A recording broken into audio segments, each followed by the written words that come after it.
Hey everybody, this is Rydo and we're back, surprisingly, to Hearthstone. Today is Monday, July 20th. I haven't played Hearthstone in probably 5 months, so why am I playing Hearthstone now? I will start by saying when I first logged in it said you're not ready, and it mentioned some daily quests, and now it's mentioning some Hall of Fame things. Well, to answer the question instead of getting off topic, uh, I got an email at 12:33 in the morning today, which I don't believe I was playing Magic: The Gathering Arena at 12:33 in the morning.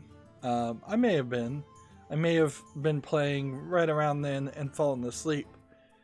I got an email actually, I saw the email after I couldn't log into Magic to just make sure that I'd gotten the daily quest and re-rolled things, and I was getting a forbidden error, so I was reinstalling the app. So it might be that the reinstalling of the app actually triggered this in some stupid, insane, ridiculous, retarded way.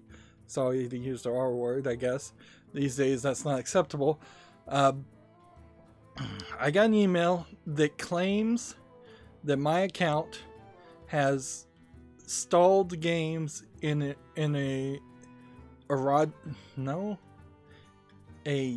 used an E word. I want to say erogenous, but that's not the right word. It claims my account has stalled games. Now, this is total bull. Everybody knows this, because in Hearthstone, in Magic: The Gathering Arena, in every other card game, there is a countdown timer. If you don't make a move in the countdown timer's time, it passes the turn, or it concedes the game if you do it too often. There undoubtedly have been hundreds, if not dozens of times, in both Hearthstone and Magic, where I have fallen asleep, run to a bathroom, or something else has happened where I've let the countdown timer run down to zero. At no point has any game ever mentioned that you could be banned for letting that happen, nor why should they. That's really, really dumb. But apparently, in Magic, even though they have their countdown timer and it works perfectly fine, you can still get a 7-day ban. And I see no reason to go back after 7 days to Magic if they're just going to be that dumb. Magic has had a problem. Now, Hearthstone's had its own problems too, so we may very well not stick with Hearthstone, but I need to get it done for today at least. I'm tried out Gwent and Yu-Gi-Oh, and neither one of those games seemed like they would be reasonable replacements until the Marvel card game from Second Dinner comes out, which the plan is still 100% to play the Marvel card game as soon as possible. But yeah, Magic banned me. I heavily regret buying their starter bundle. I heavily don't regret not spending any more money on them. Magic: The Gathering, despite this personal attack, basically, against my account for a ridiculous reason with no warning, and the email said this decision is final, and if you reply to the email we won't look at it, basically was the response. And what's really stupid is they have this in their support ticket system. So they made a support ticket for me that I did not authorize them to make, to just tell me that I was banned, which is just a stupid way of confusing the issue even worse. But ignoring the personal slight here, and the proof that the Magic Arena and Magic: The Gathering themselves is just too dangerous for streamers and YouTubers to play, and I'm growing one of a probably growing list of people who have been banned either wrongfully or rightfully from Magic in general. There definitely is at least one very popular big YouTuber who's been banned from Magic completely. There is a bigger core problem with Magic, in that the cards are too expensive, Wizards of the Coast are too greedy, and they just don't treat their customers right. And I'm not just saying that because they ban me. I'm saying that because they don't treat your customers right when you buy an expensive, what are those called? Secret Vault packs, and they don't deliver those. When they have a double Masters booster pack that recently came out for $100 for a single pack. When they try and rip you off in Arena with having to pay for avatars, which you never had to do in Hearthstone. Well, actually, there's like 3 avatars you can buy in Hearthstone. Last time I looked, but Hearthstone is nowhere as bad. Now let's flip it. What's the problem with Hearthstone? Why did we leave Hearthstone in the first place? We left Hearthstone for the external reasons. The Blitzchung reaction, where Activision Blizzard, not wanting to piss off the Chinese government, overreacted horribly and tried to steal the prize winnings from Blitzchung and ban Blitzchung. That was not a personal attack against me, but certainly it was causing people in the chat to mention it, and people were really upset about it. That was probably 5 months ago, though, and now there's so many other controversies. It's not really a good reason to come back to Hearthstone. I will fully admit it. Any kind of boycott needs to be a real boycott, and personally, I would not choose to come back to Hearthstone if it weren't for the fact that I need some kind of game. I'm thinking maybe I could play Binding of Isaac and then stop on a specific room to talk about the news. That might work. That probably wouldn't work, though, because it would break the flow of gameplay quite a bit. I'm thinking about other kinds of card games that might be reasonable to play. Whatever kind of game I need to play needs to be relatively slow that I can take long breaks on. That's what I've always done with Hearthstone. It certainly strikes me that anybody who is just a slower player or might have some disabilities of some sort apparently are completely unwelcome at Magic Arena. If you can get your game banned for taking too long to play, that's like the first thing you would do for accessibility is give more time, or give enough time for everybody. But yeah, we're gonna look at Hearthstone now. Sorry for the long setup.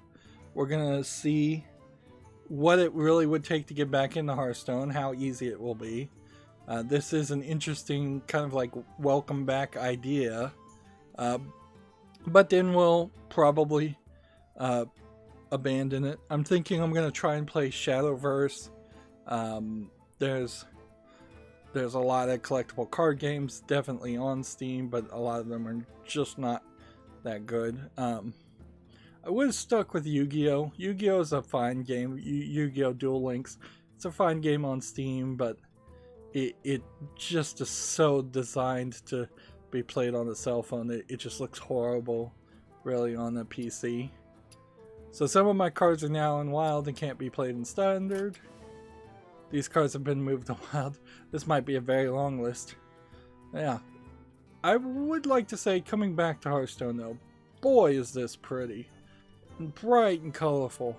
Compared to playing Gwent or Magic Arena, those games are just too dark and not really kid friendly at all. Whereas this I think is the right way to go. Try and get the largest audience you can have. Well, this is going to ruin entire decks of mine. There's just like entire basic cards here that are now in Wild. And I figured that was going to happen. Leroy Jenkins even is moving to Wild. So they really just got rid of everything from the first generation, didn't they? Because I own some of those cards, I have 5,560 dust, which is a lot of dust. Some basic cards have been moved to Wild and will be replaced with new basic cards. These basic cards are now Wild and have been replaced. These new cards have been added instead. So there's a psychic conjurer and a power infusion. Man, even the card things look way better. Explore my memories of 3 fights, and you shall be rewarded. So we have today's quest is defeat the 3 challengers for Return of the Hero. So this is what you get if you haven't been playing for a while. Is 3 packs to just win you back. And see, this was always the thought about Magic Arena in particular, is since they shift out everything out of standard into their historic gameplay on Arena, if you came back after a year, you would not have any cards to play at all. Whereas the basic cards, 10,000 years ago, give or take a few. So you're not prepared. We're again journey to Illidan's past and defeat the 3 foes to earn rewards. So we're gonna play Malfurion Storm Rage against as Illidan's Storm Rage. Okay. Now, I'm not sure if my overlay program. See, Hearthstone in general hasn't been used in a while, so might have to make some tweaks on the fly here to try and get the overlay program to work. Let's see, properties, Hearthstone deck tracker, where is it? Does that work?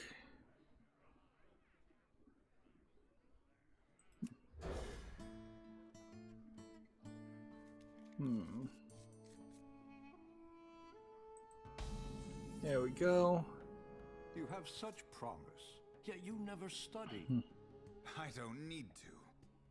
Like, wow. It really is. It is really night and day coming back to it. Like, from just coming back from the opposite direction, being pissed off at Magic Arena and being less pissed off at Activision Blizzard, which I never really had any problem with Hearthstone itself. It was just Activision Blizzard, the company behind it, which at a certain point you might just have to be forced to make some bad decisions, or you're going to have to die on your morals. And as a YouTube content creator, I can't really die on my morals and just say, I'm just going to talk about video game news and not play any game, because I don't think anybody would watch it. Although I could say that, certainly, and I'd still probably only be losing a couple of views. To learn from a deer. Cenarius is a demigod.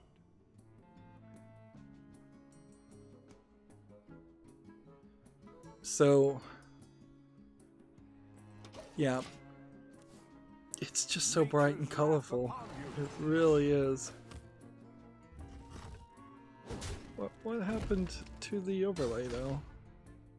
Why did the overlay go away?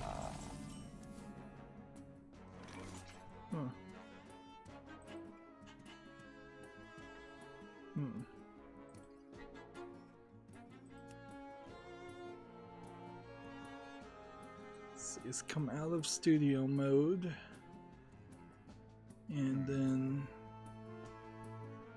see if we can get the overlay to show up again.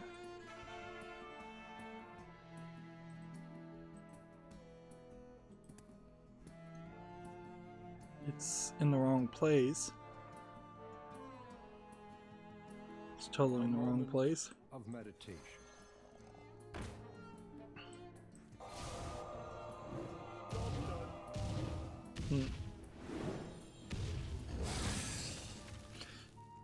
I don't see how Ben Brode wouldn't figure this out fairly quickly and fairly easily. Cenarius is a mighty teacher. He could even make something of you.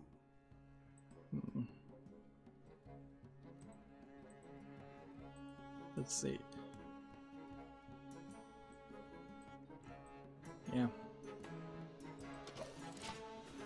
But the fact that Hearthstone improved on the being mana screwed and just not having land or mana and getting rid of land cards in general just really goes to show that I think their next game will, again, not have lands, not have mana. It will be a system like this where you get energy, or it will be something like Yu-Gi-Oh! Where you don't even have energy to start with. Scenarius is a mighty teacher. He could even make something of you. And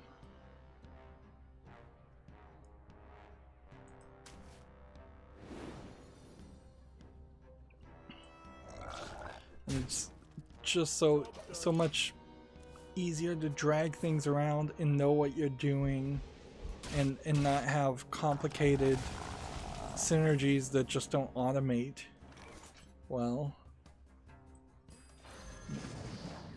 Job's done. Alright, so I know I have this overlay in the wrong place. How can we get it in the right place? View. Lock preview. Ah, there's the thing. Heed the wisdom in the winds. So there we go.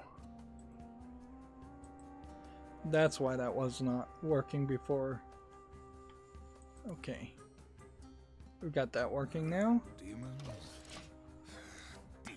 It shall be done. But yeah, the decades and decades of history that Magic has to stick to, unless Magic just wants to create an entirely new way to play the game and interpret things, which they could certainly do that. They could find a way to cheat to get rid of lands, and but they don't want to because Like what? Advanced weeding? because if they did get rid of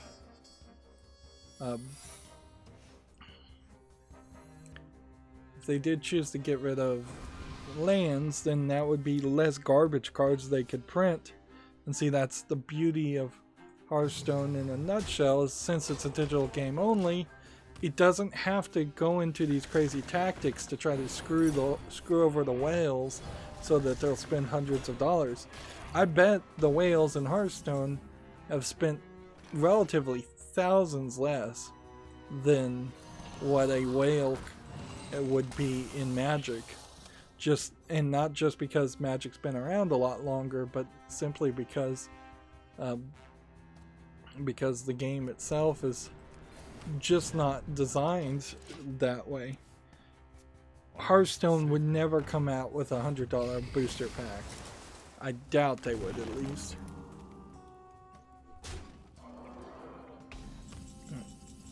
And see, there's this kind of like weird situation where if Activision Blizzard kind of broke up and they admitted they were wrong about the Blitzchung thing, which then I think there would be actually a room for redemption there. Whereas if Magic the Gathering and Wizards of the Coast had tried to break up from Hasbro and admit they were wrong, they've just got so much more to complain about. I haven't been really following Activision Blizzard, so I don't know if there's too many other things they've done that irritated people. It really was, I think, just the one big thing. But yeah, coming back to this, it's just a better game. It just is.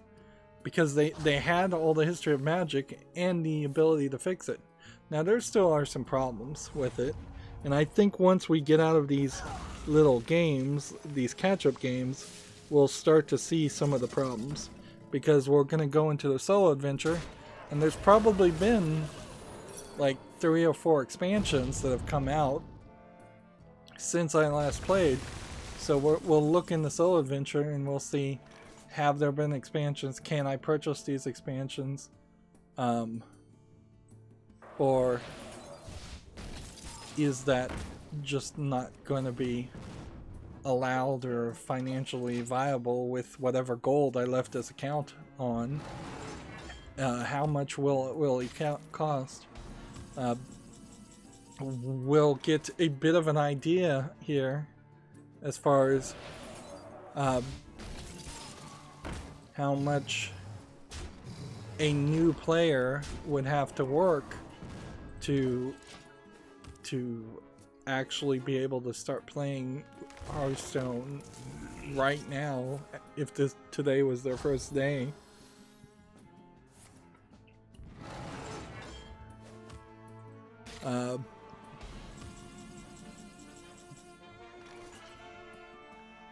And do we need to do anything here? After a minion attacks you here, deal 3 damage to all enemy minions. Let's play that. Turn that.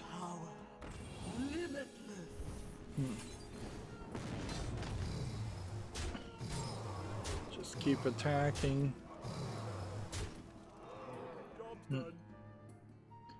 The fact that enemies can't choose the block, they can just have taunt, but not all enemies have taunt, speeds up the game quite a bit. But there's just a lot of interaction here in specifics.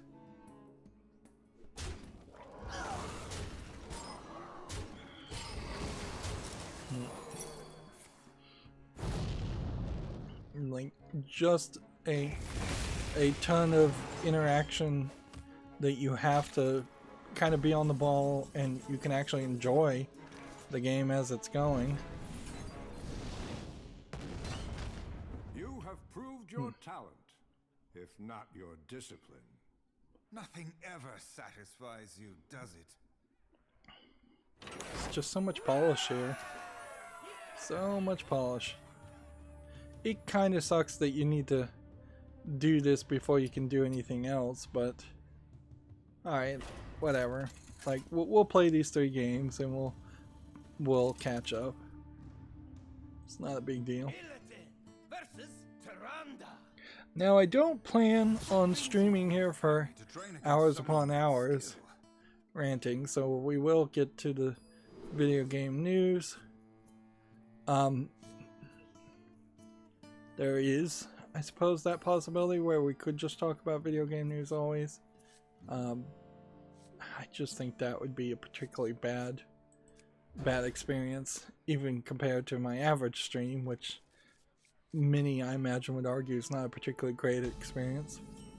A priestess of Alun is no easy foe. Exactly.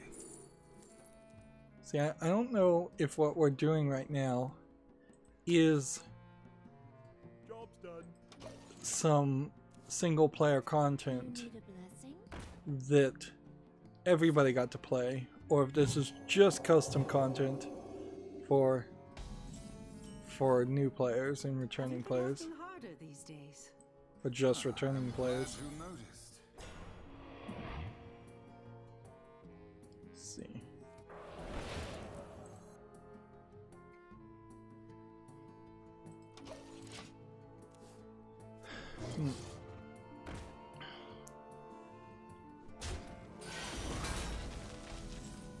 Yeah, this does put you in a weird position, though, or puts me in a weird position as a content creator to have to play extra to catch up. You need an ambition in life. I have one to surpass my brother.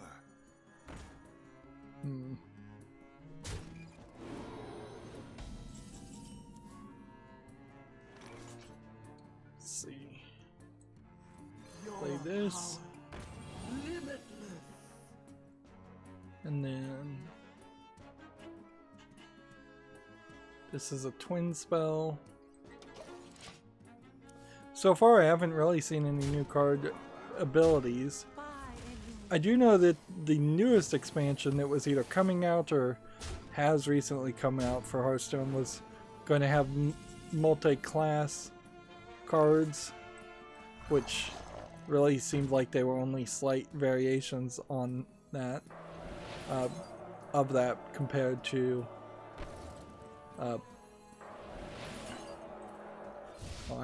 I'm almost certainly mess this up. I'm gonna have to get really lucky to hit this enough times. Wow. That was a really lucky move. They already had cabals in Hearthstone, so the idea of 2 class cards compared to a cabal is not. When our foes demand we do not play safe.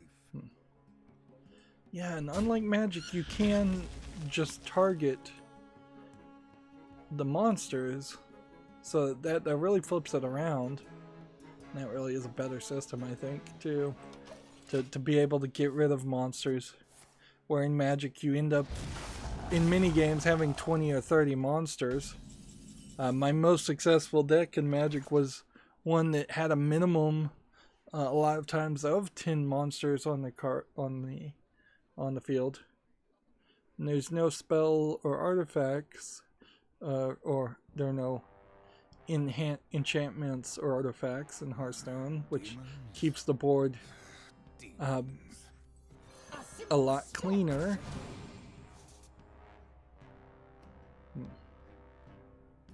Let's see.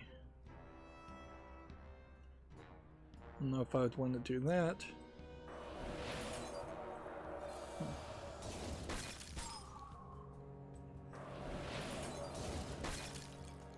So, yeah.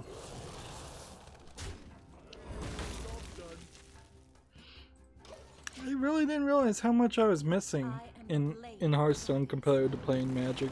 It really is just a incredible step backwards to like 10 years previous, or 10 to 30 years previous. Prefers the arcane arts. Perhaps she has been misled. Hmm.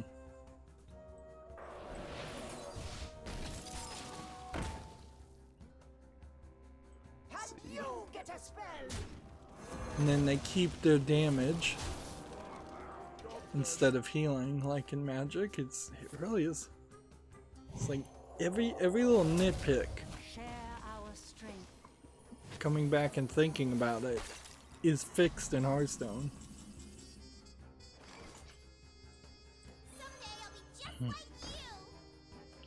Okay.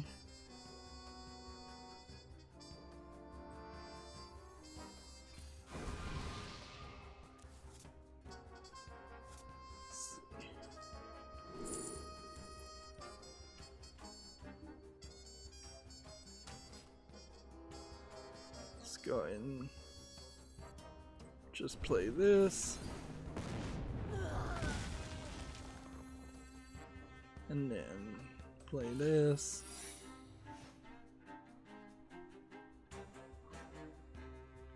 And then play this, I guess. And well, I guess we'll generally just want to next turn play this and see what happens.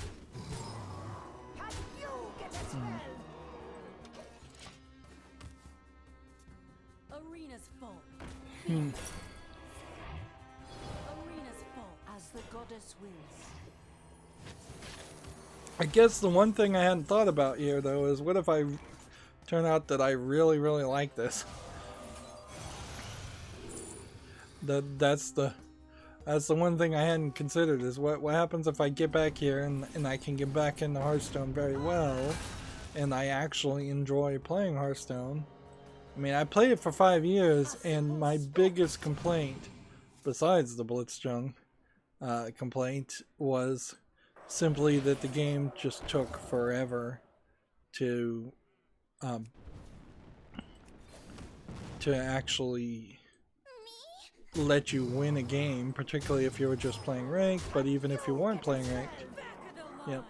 That is the one thing I can say nice about Magic, is that I was getting to platinum tier. Like, I was at mid tier in Magic very quickly, or what at least seemed like mid tier very quickly, where for 5 years plus I could never pay enough attention to get up in ranked very high. And who's to say what the state of ranked play is in Hearthstone now? And then there was the meta deck issue, certainly. Meta decking was always a major problem in Hearthstone, so that would be something to be careful about. Resistance force to fight back. Your world is the master's now. Surrender. Let's see. I'll pass.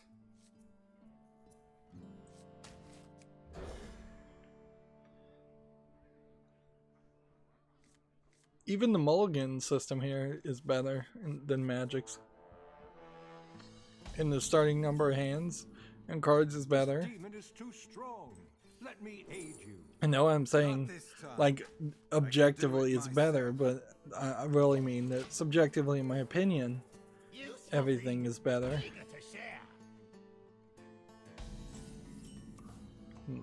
Leave this place. You do not command me. Alright, well, let's start covering the news. We have a Komatsu article here. Kaze and the Wild Masks adds PS4, Xbox One, and Switch versions. Its demos coming out July 21st through the 27th. This looks like a 3D platforming game. I haven't heard anything about it before. Should probably do the accountability section. I haven't just been dealing with a ban on Hearthstone. I've been playing a game on Steam called Koi Koi Hanafuda card game, which Koi Koi uses Hanafuda cards, which are kind of ancient Japanese playing cards that are kind of geniusly designed in the sense that there are 4 sets of cards. Each set represents a month by using a flower that to the Japanese for hundreds of years have represented that month. So it's kind of a flower language. The art on the cards often has something else besides just a flower on it. If it has a animal or something that looks like an animal, then it is in the 3rd highest tier, which would be the animal tier or the seed tier, depending on how it's translated. If you see a ribbon in the image with the flower, then that's the ribbon tier. And if you see nothing, that's a plain tier. Now, not all 4 sets have one animal, ribbon, and plain, plus then a light or bright tier, which is usually a picture of something very big and very powerful. There's a picture of like the moon, a human, a phoenix. Those are all the top tier, light or bright tier, god tier cards. And what you're trying to do in Koi Koi is there's starting with 8 cards in the middle of the field. You're trying to match the plants to make certain scoring groups called Yaku.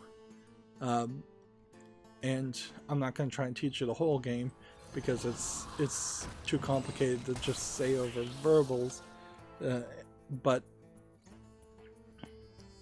you make scoring sets, and all the scoring sets are cross month and cross different flower combinations. So, for instance, there are 3 blue ribbons across 3 different months. So if you get all 3 blue ribbons, that is a scoring set. When you have a Yaku, a scoring set, at that point, you are capable of stopping the game, and if you stop the game, then you get the points that Yaku is worth, and they're worth a variety of points. Each player starts with 30 points. You take the points away from your opponent until they run out, or until the end of 6 or 12 rounds, depending on how you're playing. There are little tricks like chrysanthemum and sake is one of the cards, and it can act both as a playing card or as a seed tier or animal tier card. But it's the only card that does that.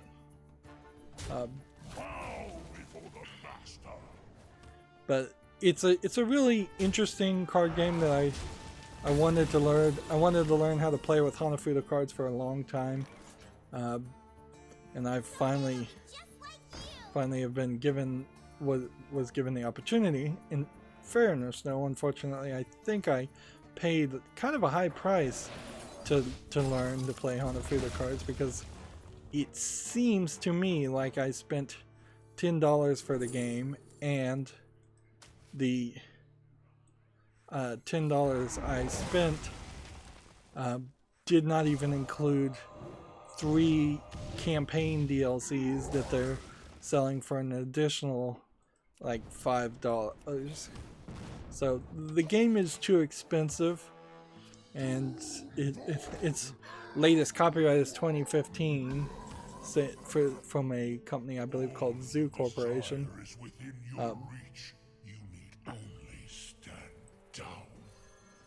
And Me trust you. Ha. Yeah, it's not in any way a bad game, not for a second. It's just it's a little too expensive and a little too singular. I played probably 100 to 200 games on the easiest computer difficulty and won them all, and then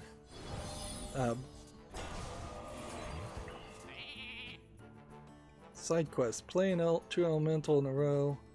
Reward: draw 3 spell cards from your deck. Side quests are new. That's not something we've had before. Not possible. Can't play. My mana is too low. Interesting.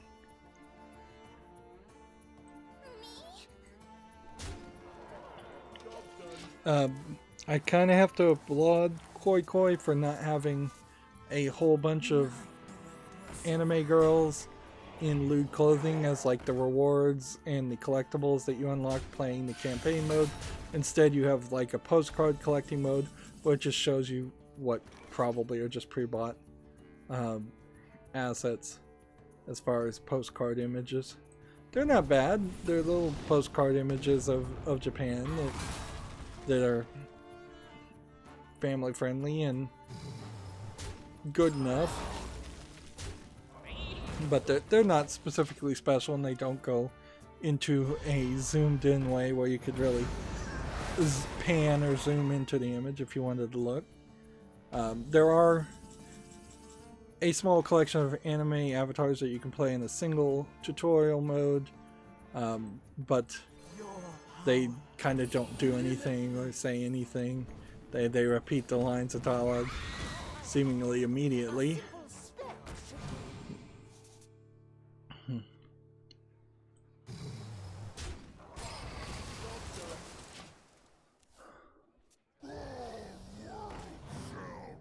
I thought I was going to sneeze there for a second.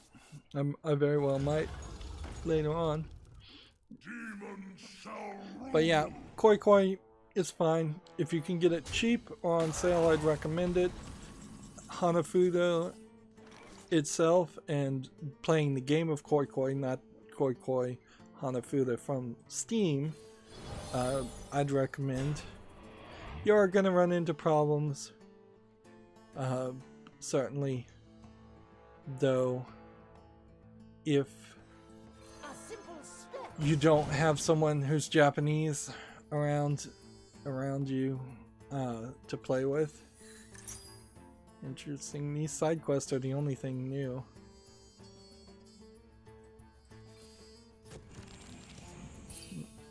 And so that, I guess, starts you down the path of potentially being able to do the side quest.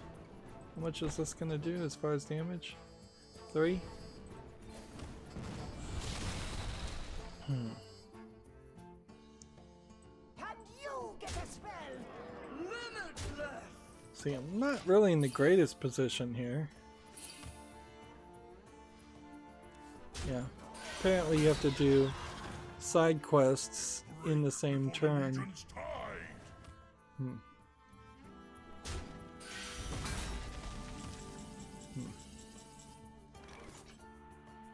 So this is spend 8 mana. So you can do this as a secret. Does the opponent? Nope, that still plays. Interesting. 6-11.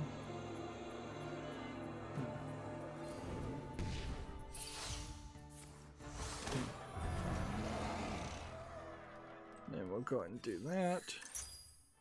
And go ahead and do this.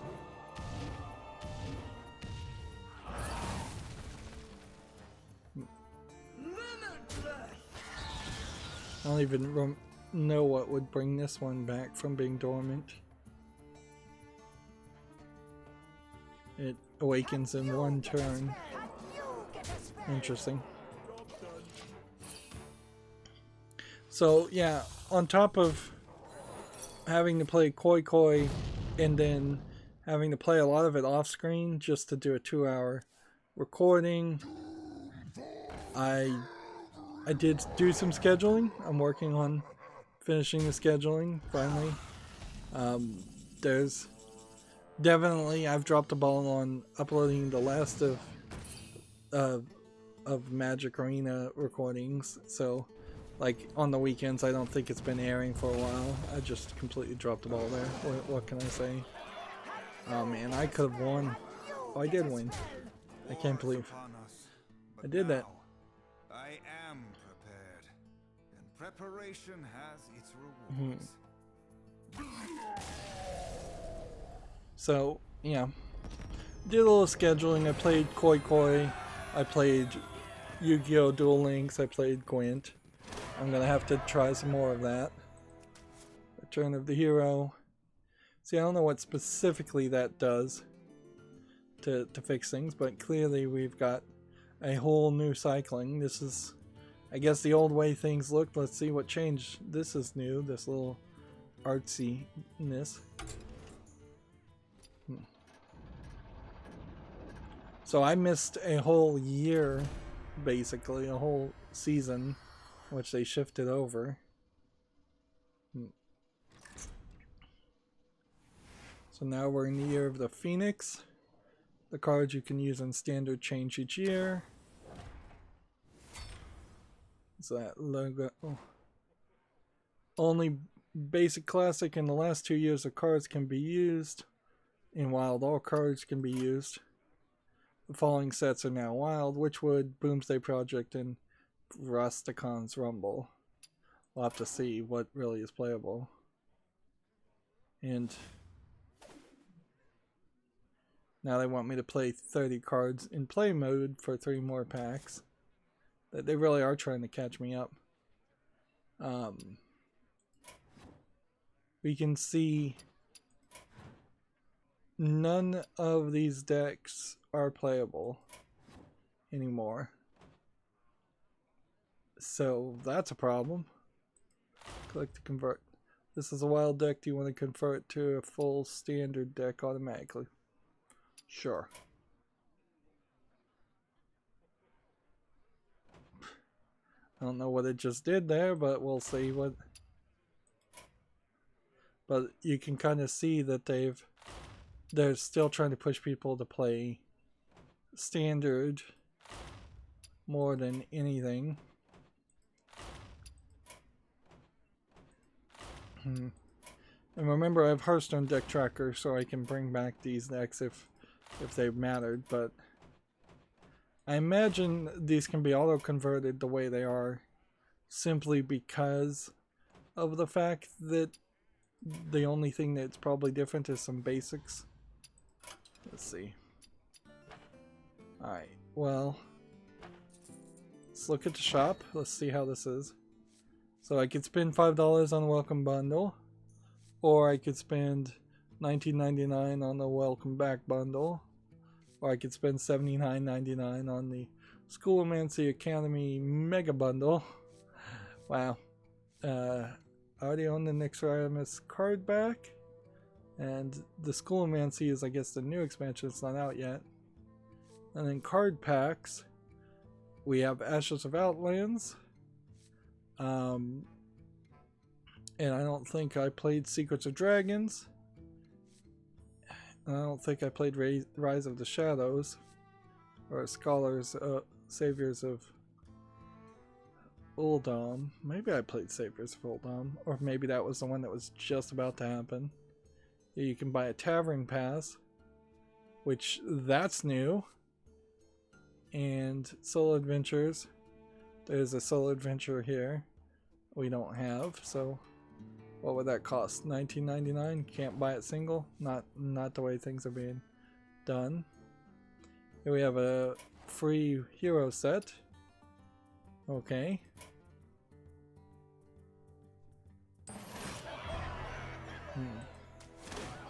So, free card back. That doesn't feel like something Magic would ever really do, is just give you something free. And then the wild packs are apparently back now, so you can buy the wild packs in the user interface. Even though things have changed here and you have to scroll down a little bit further, it does really feel like you can get back to wherever you would want to do. It'll be expensive, certainly, but it does seem doable. Oh wait, the one thing I wanted to see was let's just not buy standard packs. Let's just see. You can still buy these for 100 gold, and we can still buy 50 packs. Now remember, look here, I only have 1,885 gold, so that would be a kick in the nards for sure to try and get that much gold. Let's check our collection and see where we really are at this point.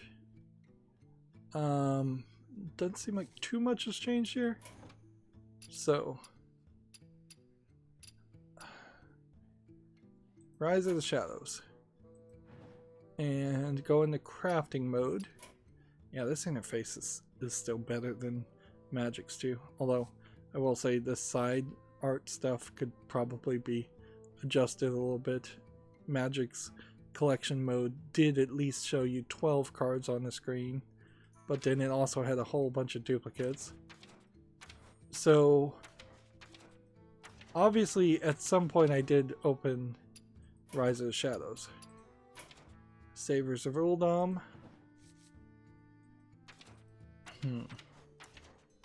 Yep, we have Saviors of Uldum cards, and it's not like Magic, like they're just gonna give me random cards.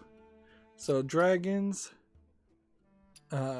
Galdron's Awakening, Outland, Schoolomancy, and Initiate all are things we didn't open any packs for, and we didn't do the daily quest.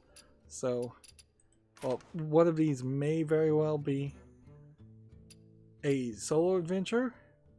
Yeah, this one seems like it's a solo adventure because there's just uncraftable cards here for Galdron's Awakening. Outland is not a solo adventure, but Schoolomancy seems to be. Transfer Student. Uncraftable. I have 2 copies of that, apparently. And then, are these the new cards? Why are these only Demon Hunter? Ah, because they were going to introduce that new hero class of Demon Hunter, where this is a neutral card, and everything up until this point has been not Demon Hunter cards. It's just been Druid Hunter, Mage, Paladin, Priest, Rogue, Shaman. Actually, that's a big change, really, to introduce a new hero class. It probably took them way too long. And I guess Demon Hunter cards will only be in the Outland expansion for going forward. There is a bit of greediness in that, certainly. Because that does mean that what is effectively going to happen is every expansion there will be a few more cards added, and that means you'll have to buy a few more packs to get all the cards if you're trying to get all the cards. For better or worse. But I kind of don't feel like, even now compared to Magic, I don't feel like Hearthstone is doing worse than Magic did.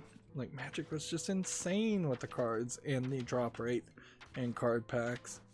And you would be lucky in the couple months that I played Magic Arena, you'd be lucky if you got even a single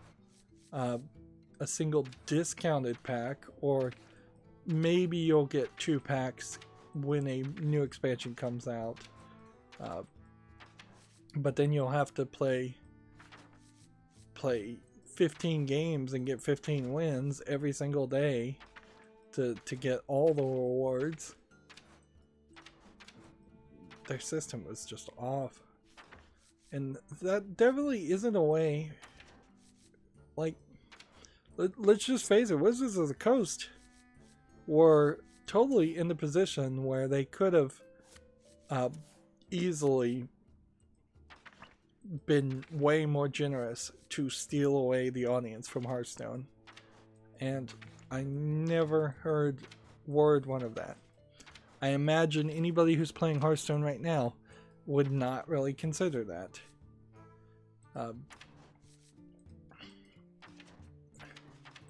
When really there's a lot of good reason why that should be the case.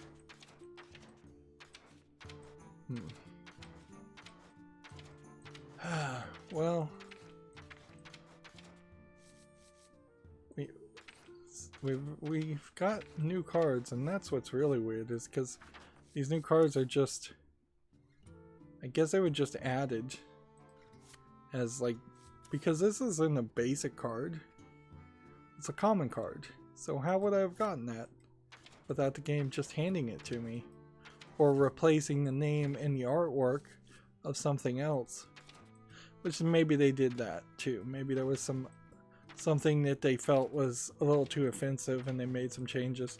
Since I've been out of the loop, I wouldn't be surprised if there was a card or two. Yeah, I do recall, come to think of it, that there were a couple of cards like Harpies or something that were just a little too spicy, a little too lewd for this kid's card game.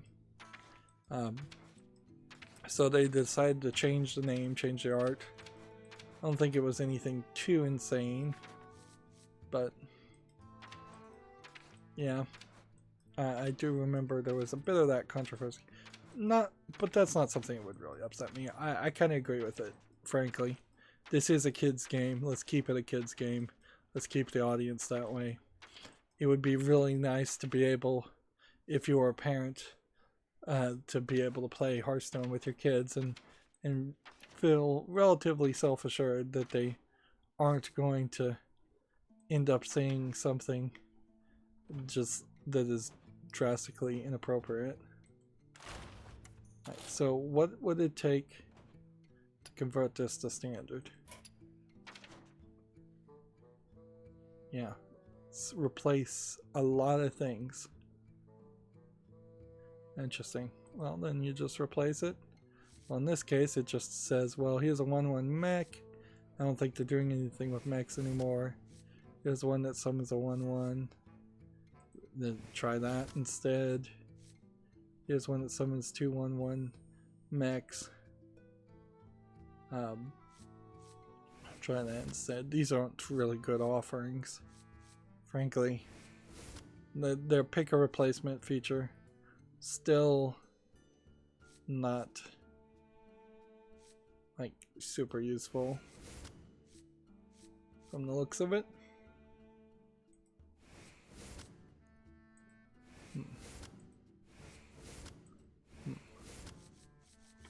So that was a pretty terrible jump. Let's just search here and see if there actually are any mechs in standard anymore. We have a Rise of the Shadows common mech. We have a Rise of the Shadows common mech. Let's go in crafting mode and just see if maybe there's just a bunch. There's like... Interesting. 4 Hunter cards, 3 Paladin cards, and 6 Warrior cards are in standard. There's still mechs. And then there's 8 mechs in neutral card form. Okay. Okay, we're figuring that out. Let's see. Try out different modes. This was the whole Battlegrounds beta thing. And then Arena was draft a 30 card deck. Is that different? But they chose not to put another button in here when they could have really squeezed in another button for sure. Becoming a demon hunter meant leaving everything else behind. Yet the memories linger. Would you hear them? For the story is often told, but not from my side. Alright, so there's Ashes from the Outland. Still have practice mode. We have this Galrock's Awakening. Folks, we're taking the fight to evil. We have a Tomb of Terror. Murlocs! Rafam has unleashed the plagues of Uldum, and only we can stop him. Explorers to me! I think we've already done this one. Or I got it done. Yeah, I did this one already. So, there's 2 single player expansions that I would need to spend gold on. And 3 packs. And here's our quest log, which it doesn't seem like we've got anything here as far as the quest log. This is interesting. The image of the platinum key looks like it's upside down. What is going on with that? Then we need to win 5 or more games to get out of bronze level 10. It seems like it's kind of locked me in there. And then everything's still at level 60 except for Demon Hunter, which apparently I haven't gotten him. So how do you get Demon Hunter? Let's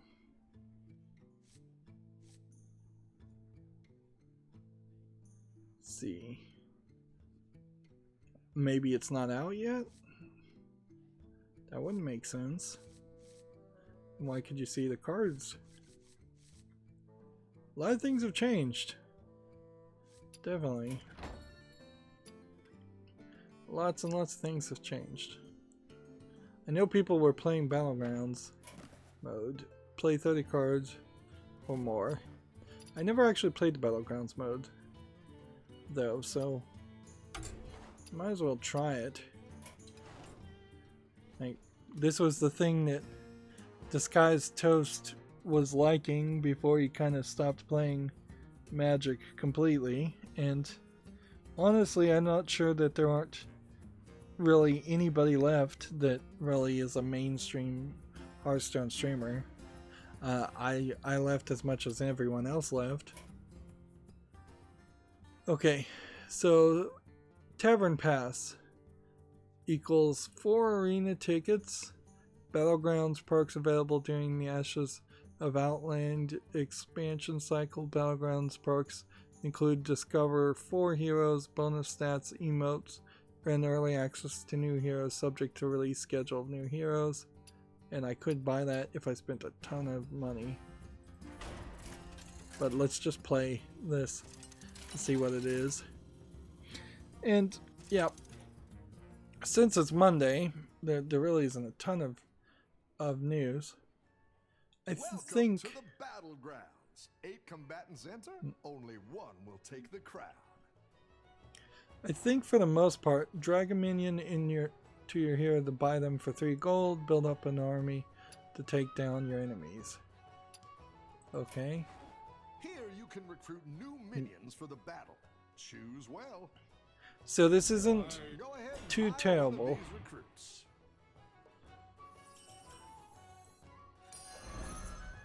Like, this is kind of like one of the solo adventures To work. that I guess was fairly popular. Your minions will do the fighting, but they need a strong commander. So, yeah, it seems like you're kind of just building up and improving your deck. And then it's kind of auto chess in the sense that the people will just fight completely. And I don't know if I'm doing an actual tutorial mode here or if I'm Except the playing mice. against random people. I think I'm probably playing against tutorial bots. Alright, so...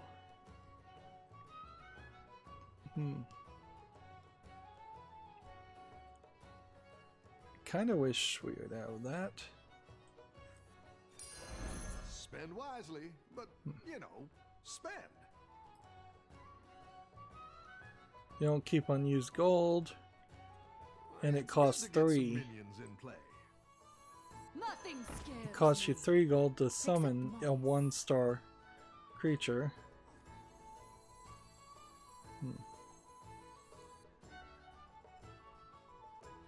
It wants me to drag to rearrange. Your minions will attack on their own, left to right. This has a timer on it. Now, interesting. Avenge me. They will attack left to right. Avenge me. And then that's 1 attack plus the 1 attack from him does 2 attack. Apparently. Okay. You can upgrade the tavern to get access to more powerful minions. So do we want to upgrade? I guess we should in this tutorial mode. I can bring in more powerful minions now. So see some new recruits. Better hire a recruit while you can. But they still cost 3? Interesting. Let's see. So play this and put that there. Then rearrange. And you don't seem like you can end the turn, at least in this tutorial mode.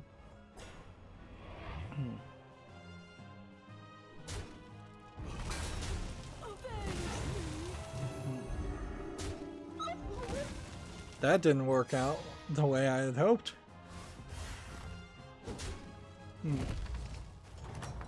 Seems a little weird to play this kind of auto chess mode with 40 health.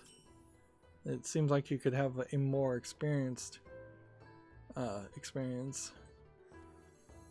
Alright, so I want this, I guess. When you have 3 of the same minions, they combine into a more powerful golden copy. Play it for a reward. Hiring that minion will get you a triple.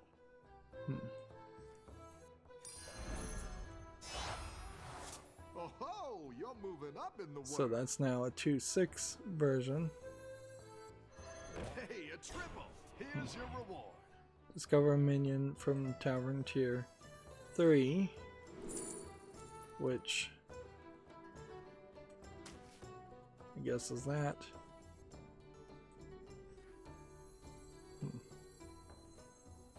Let's see. I like where you're going with this.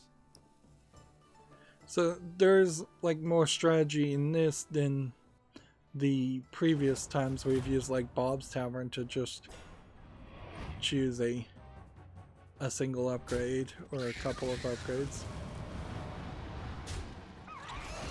I still don't Still don't really get what's going on here. I guess it's the taunt. They have to attack the taunt.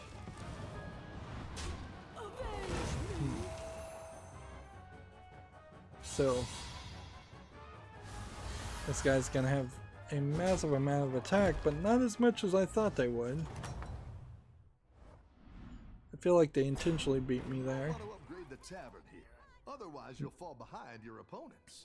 You do have a bit of a problem where the audio is playing in the background, but they are making it quieter now. I also turned down the audio of this game. Let's get some better minions in here.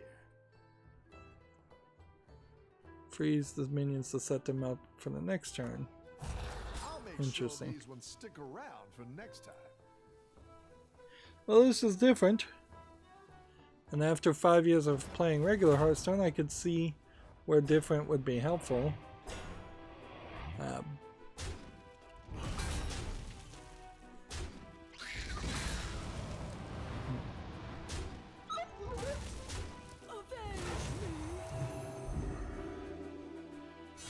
So 3 stars plus 1 star gives you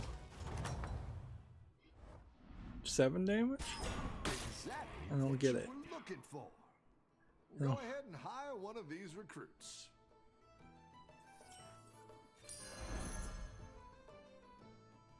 And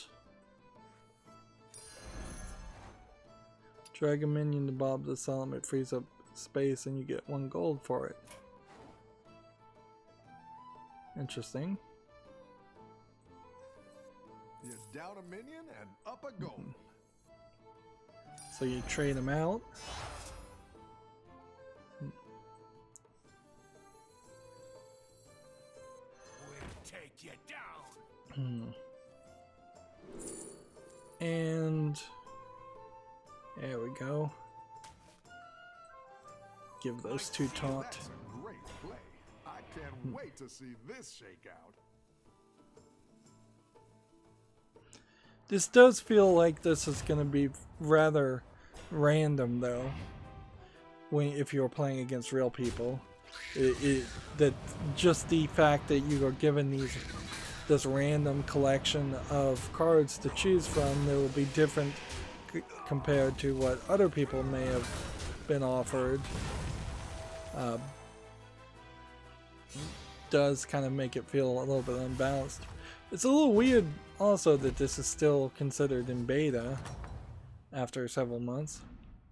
Nice work out there. Keep up the pressure. Although there is this question, I guess, in general about whether or not there are too many people actually still working on this game or working at Activision Blizzard at all. Well, so if I move this, it doesn't do anything.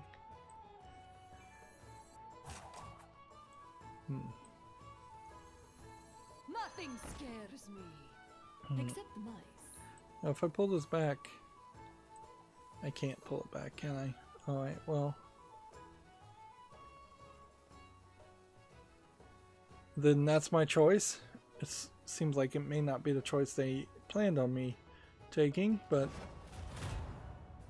we'll see. Avenge me. Avenge me. Avenge me. This should do a fairly large amount of damage. Your minions have survived combat. The survived combat help you deal additional damage. The higher the tavern tier, the higher the damage. So I had like a 4-tier tavern. So you want to upgrade your tavern just so they do more damage, I guess. It is a joy to watch you work. Okay. And then let's go ahead and let's look at what we want to remove or get instead.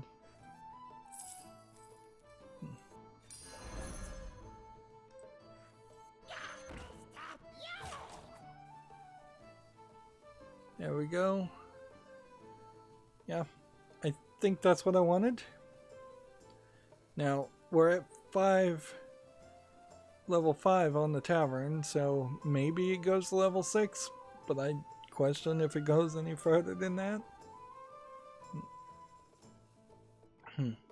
They've kind of stopped holding my hand for this tutorial mode, which I don't particularly appreciate in this scenario, because it does open that door for there to be just a lot of room for mistake.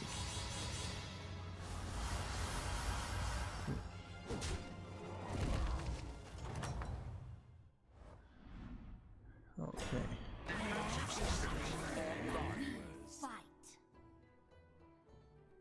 Interesting. Why do I not have any coins?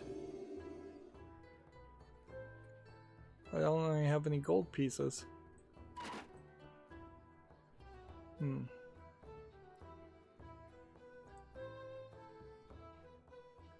Yeah, I don't know what happened there.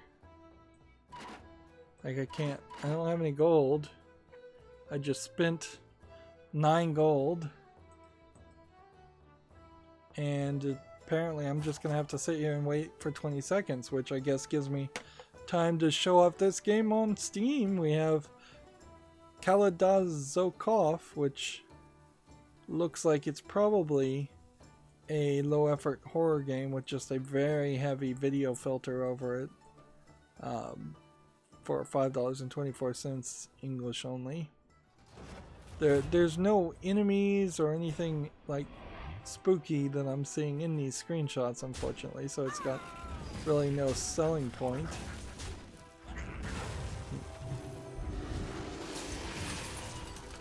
And I'm having to do such a heavy effort here. I'm gonna win against this one guy, but then what does that leave me? Did everybody else lose except for me? That's how it's done. You're a real inspiration, friend. Seriously, why? How could I have won if I just defeated one person? Nice work out there. Keep up the pressure. Okay. Well, I think that was a fake game. Did that count towards playing 30 cards in play mode? No.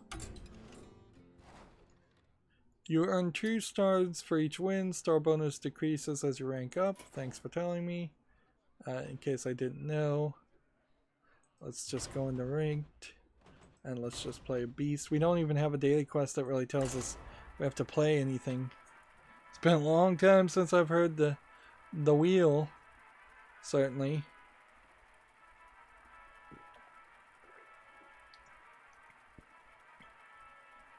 I will say that compared to Magic Arena, which definitely did have black screen issues and network connectivity issues, they at least were a little bit faster than the old Hearthstone when I last played it was, because there definitely were times where they seemed like their servers were just overwhelmed. Maybe that's a statement of just an overwhelming popularity of Hearthstone too, but there definitely were problems in that element of 2-3 minute load times sometimes. Here we have a game on Steam called Mighty Fling, which looks like it's a 2D platformer. I don't know if I could justify putting a game like this on the follow list. You're flinging yourself upward and maybe avoiding enemies, or maybe enemies are just there to show you just to be there. Maybe they're not enemies at all. Maybe they're just random animations. Like, I'm not seeing... You seem to just play as this ball creature, and I'm not seeing the enemies trying to attack you at all. This is more of a tech demo, in my opinion, than an actual game. And it's $7.99. That just does not look interesting at all. Yeah. And seeing this in this screenshot, he's not even doing anything. So Job done. all of a sudden this deck has a side quest. So yeah, that definitely looks more like a tech demo than an actual game. Where am I? All my tabs are oddly further to the right than I'm used to them being.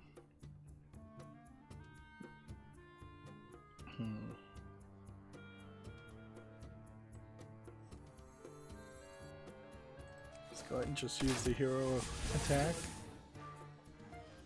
Of course, that's not even doing the daily quest of playing 30 cards. Let's talk about the cards. How many cards do we really have? Let's see, 1, 2, 3, 4, 5, 6, 7, 8, 9, 10, 11, 12, 13, 14, 15, 16, 17, 18, 19, 20, 21, 22, 23, 24, 25, 26, 27. Yeah, it seems like you have only 30 cards in a deck compared to the 60 cards that you typically would have in a Magic deck. Yeah, I think that works a little bit better, frankly. And you can have, I think, 3 copies of a card in the deck, but by the looks of it, I only have 2 copies of any cards in the deck, so I might be wrong about that. Also, we should go back and look after this game and try to wrap my head around how Hearthstone works again.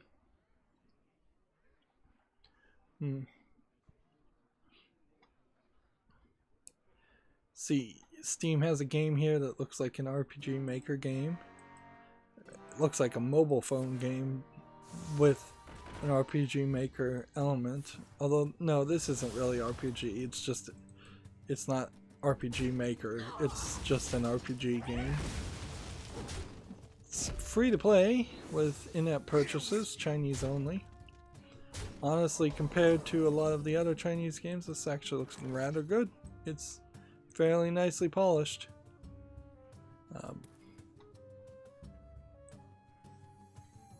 Whenever you summon a beast, draw a card. Job's done.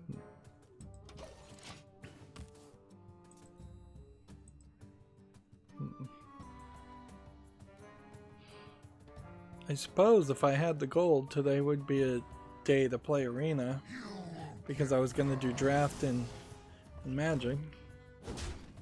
But yeah, I don't see a reason to. I don't have the gold, and I don't even have the daily quests. If anything, they've kind of messed me up here by giving me daily quests to catch me up that give me packs. They've taken away the daily quest that would let me get gold, which is probably a better deal, but it does leave you in this position where I can't play this the way I normally would play it, which is to try and get the 3 daily quests done. Let's see. Next we have a game on Steam called Pangea Survival, which this video looks fairly well polished.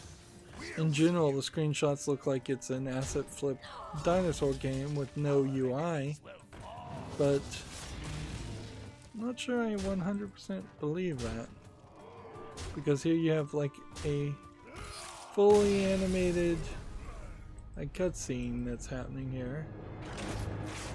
This is early access and it's coming soon, and they just put out the demo and it's English only, so yeah, we'll wait to see how an actual demo. Apparently you can't lose stars at this rank of bronze 10, which must mean that they've changed the system of the numbers. I do recall that they did something like that, didn't they? Let's come over here and let's double check something. We have 30 out of 30 cards, so that is the amount that you play as. Interesting. So we'll just continue down this path and play ranked until we need to win, and then, yeah. And I guess the ranking system was just kind of changed.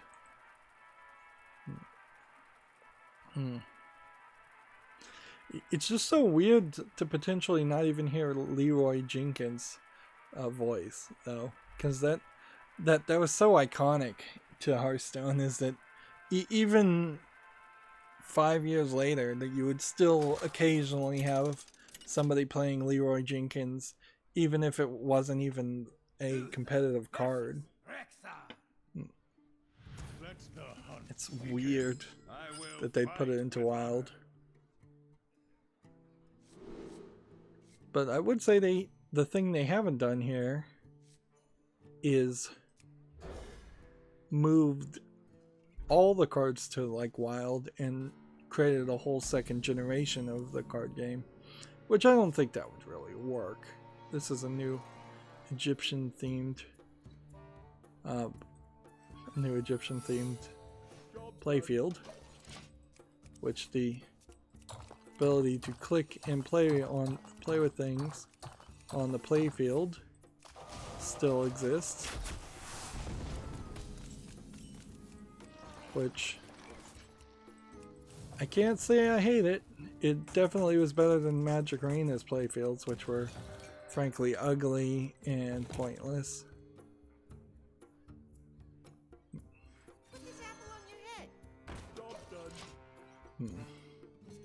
And there's no annoying pets in Hearthstone, which is probably one of its best selling points. There's just no noisy pet that your opponent can have that will make random sounds to drive you crazy.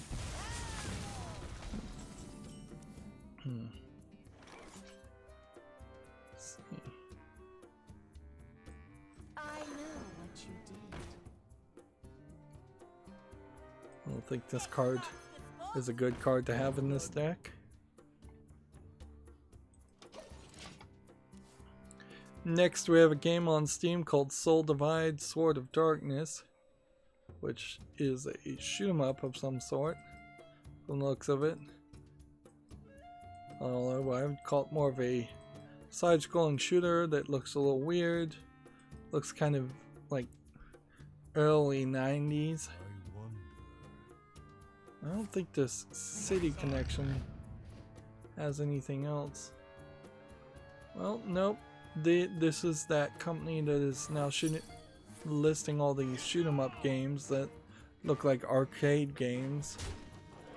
And I guess they probably did make some second tier or even third tier arcade shoot 'em up games, and it's just I don't recognize them because those were frankly a dime a dozen back in the day in arcades, and I don't think they sold anywhere as well in America as they did in Japan.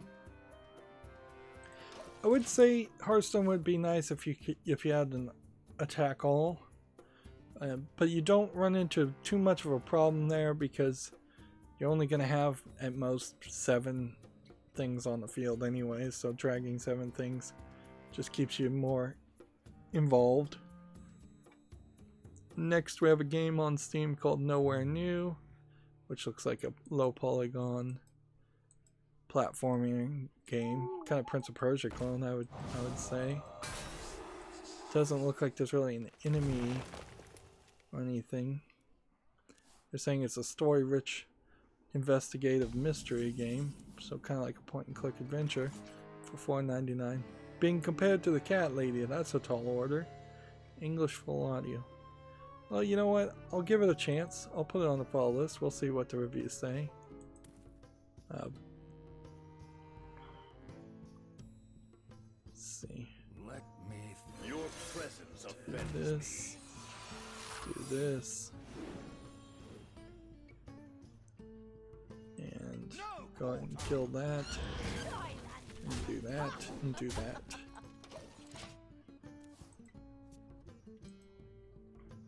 I will get a little salty again to say, take note, the rope is not really showing up that often. And I'm still fairly not paying attention to this.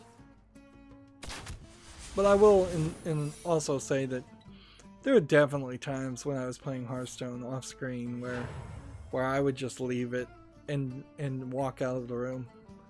And I would lose 99% of the time then. But every now and then somebody would just concede to save themselves time. And I would get a free victory out of it. Your presence offends me. That would be another thing that would really make me happy to be back to Magic Arena, no, Hearthstone, is if they really have changed the win conditions for,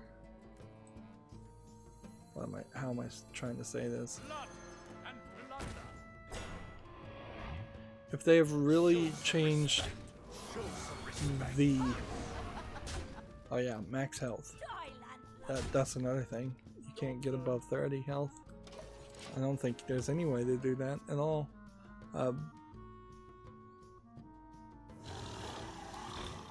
But yeah, if the daily quests have changed quite a bit, that's what I'm trying to say, on Hearthstone.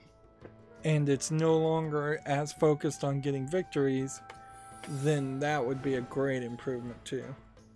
So I can totally play 10 games if it's just play these cards. And that's all the requirement it is. Your presence offends me. I probably shouldn't have done that. Show some respect.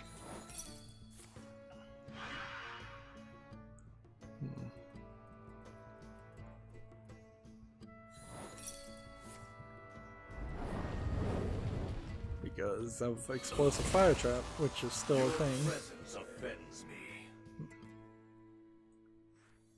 Hey, I got you, friend.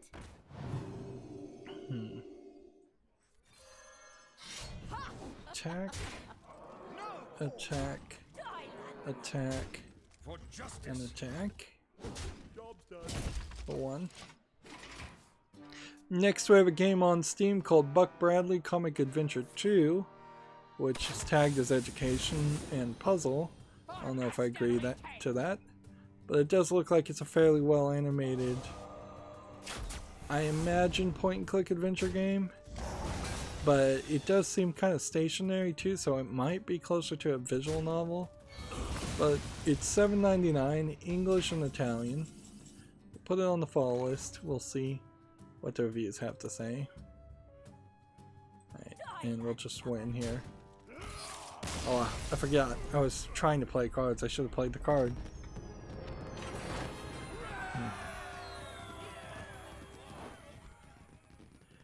So, win 4 games this season to get a card back. I guess I missed out on several card backs, which is fine. Like, who cares about the card backs? I didn't care about them before. Next, we have a game on Steam called Shoebox, which is tagged as a puzzle stealth game. This one looks a little rough and a little low polygon, but My blade burns with see, it's holy free. fire. It's a student project. It's English only. Well, check it out if you want to, I suppose. It's a free game, and it's not a student project, so I don't see any real reason to talk about it. Seems like the shoebox grows legs and walks away, which is kind of a funny idea. I feel like in the past I've complained about the coin as an idea of balancing who has to play first, but honestly, now in retrospect, after playing Magic for a couple months, I think the coin's fine. I think it kind of works.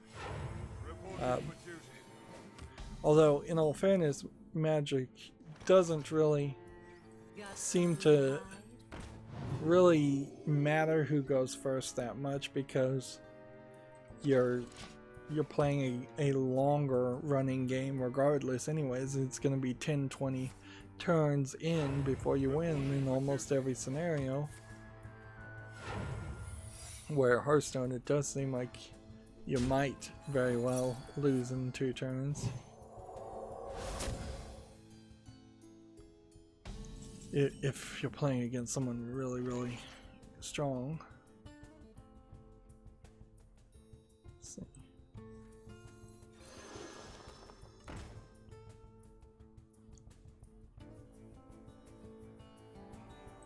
Show me.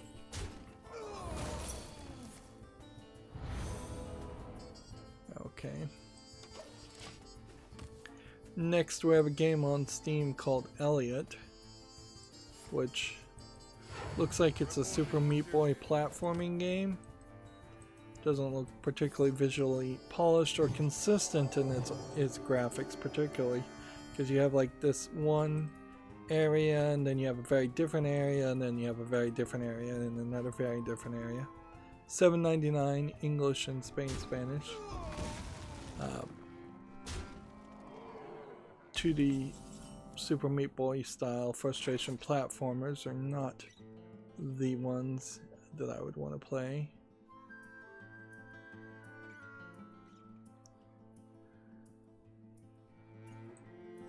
Hey, I got you, friend.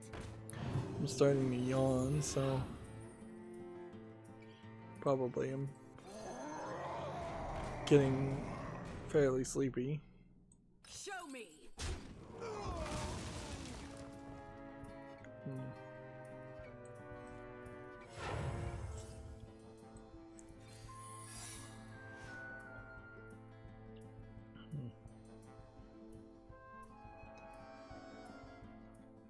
See.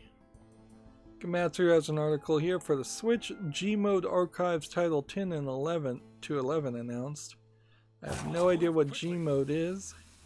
It seems to be kind of mini games, but I could definitely be wrong about that. It's going to Let's be go okay. and hit that. And hit that.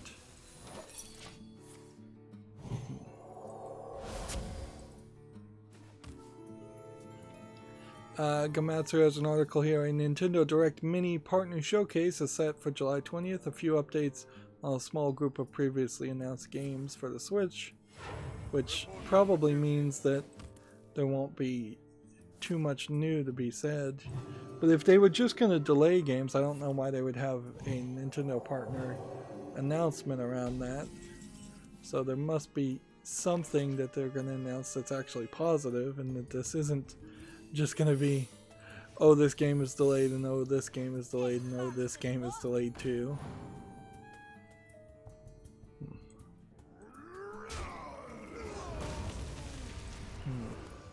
But frankly, that's pretty much all I'm expecting from any game company these days, is just delay announcements. Next we have a game on Switch called Kung Fu and Monster, which looks like it's a Chinese, if I was to guess, tactical placement game. Looks pretty generic, free to play, Chinese only. No in-app purchases from the looks of it though. So the price is at least right. I hope all of this is working on the video. Let's see. Next we have a game on Steam called Hanapon Princess, which I was misreading as Harpoon Princess, which is tagged as a visual novel. Seems like the animation style is pretty rough here though. And it definitely seems more like a either really bad Japanese animator or a Western animator trying to make something that looks Japanese. $4.24. I have no idea what Hanapon might be, if that actually is a Japanese word. And it's English only, so yeah. It's too cheap for a visual novel, if it was a good quality one. and I suspect it's not actually a Japanese origin anyways, for whatever that's worth. It's more, I would say, about the deceptiveness of it than the actual than a statement of the content of it. Because I would totally be willing to consider to play a Western visual novel that, if it just said it was a Western visual novel telling a Western story, that's pretty much all Life is Strange was, and half of the Telltale games were basically visual novels too. Should I guess a bunch of Western video game critics probably would have been a lot more critical on the Telltale games had they realized that at the time. Next, we have a game on Steam called Little Reaper, which does look like a platformer that actually has some polish to it. Right. I'm seeing actual jumping and actual enemies and actual just polish in general. So that's $13.59 discounted, English full audio. That deserves a follow. It'll be interesting to decide when I'm going to get back to the wishlist cleanup / the fall list cleanups. It'll, I suppose, mostly just be a matter of whenever I have time. It's going to be okay. Let's see. I live the battle.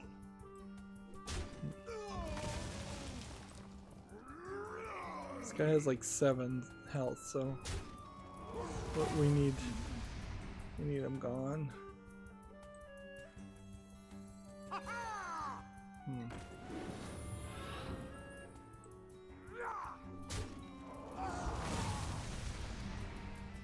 Show me. He had so much attack that getting the health down is becoming a problem. Yep. We kind of are getting back to that, ooh, this is taking a little too long to win scenario. But I guess we are really only on the 7th turn. Next, we have a game on Steam called Land of Zampia. It is possible I could get back to playing Hearthstone and just not care about the daily quests and the number of victories if the number of victories are high. And then I could just talk about the video game news, and when the video game news is done, that'll just be the end of the streams. And who cares about the daily quests? That's a possibility, but then the card pack opening videos, if there are any at all, would be extremely limited. The battle. Let's see. The battle. Show me. It's going to be okay. And again, only 7 creatures, and even if you have duplicates of creatures, it's still only 7. That is way, way different. I don't know if I talked about this game, Land of Zampia, or not. It looks a little rough and a little all over the place with its graphics. It's mostly showing backgrounds, which implies to me it might be Chinese. It's $34.99. It's being tagged as English and German, so alright. That just seems to me like a very, very overpriced Western game. Which that happens, certainly. Jackbox Games decided to start highlighting their employees, which that's a little weird. But okay. Certainly a lot of businesses out there would not give any acclaim to their employees at all, and not even admit that they're employed there if they weren't legally required to. I know what you did. But Reporting for duty. yeah, okay, whatever. It does kind of get with the same situation that for Twitter, though, that is happening right now with Ryan Watt, who is the guy in charge of YouTube gaming, or he at least was until he had a baby. Now he's doing the very new dad thing of posting pictures of his baby and being all obsessed about the baby, which, in all honesty, babies are not interesting at all when they're born. Once they get to be about a year and a half old to 2 years, that's when they start being able to actually talk back and interact and have actual ideas and thoughts. But yeah, I imagine a significant portion, 90% or more, of the people who follow him on Twitter were following him because he was the guy in charge of YouTube gaming, not because they knew him personally or cared about his baby. He needs obviously to have a private secondary Twitter for that. But he's also exposing his baby quite a bit by putting pictures of them online, which is not recommended. Who knows what the technology will be as far as digitally aging up somebody. You might be able to get a picture of a newborn and make it look like a 35-year-old version of that person very easily in the next 10 or 20 years. Which then put that into a deepfake algorithm, which we already have, and you've potentially compromised somebody quite a bit, or at least potentially embarrassed somebody. So deal 100 damage to enemy heroes is the next quest. How many of these are they really willing to do? Are they going to give me 3 packs for like every week I didn't play? Because that would be quite a lot of work. Or is there really an item here, a maximum, or does it just, was it just calculating back to when I last played, which would have been like 5 months ago. 5 months times 4, 20 daily quests would be kind of ridiculous. 20 packs. But if they're kind of the classic packs, which it seems like they're implying they're giving me classic packs, that's not actually that useful anyways. I don't need classic packs particularly. I would just have to dust a lot of those and try and use the dust to craft the new packs. And that would certainly take a lot of extra work. I'm not sure I'm willing to commit to actually doing that.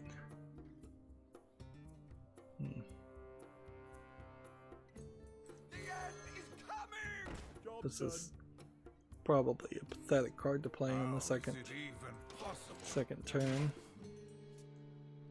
So this is the Demon Hunter card. And yeah, if I was really going to get back into Hearthstone, let's go ahead and just squelch them. Haven't had to do that with Magic because they don't say anything verbally out loud. But I will take potentially someone spamming the chat sound effects over a pet making sound effects you can't mute any day. Yeah.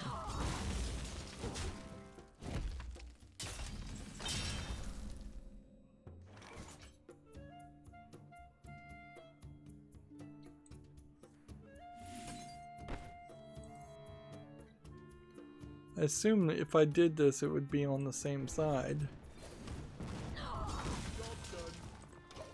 which would be a mistake.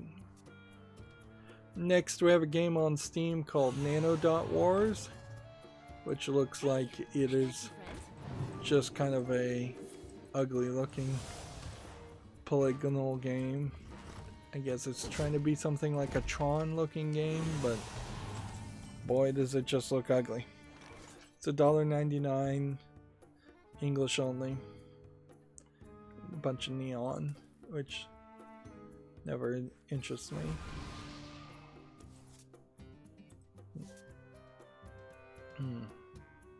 This one has a reborn, which means it resummons. Reborn, I guess, is a new key phrase. Job's done.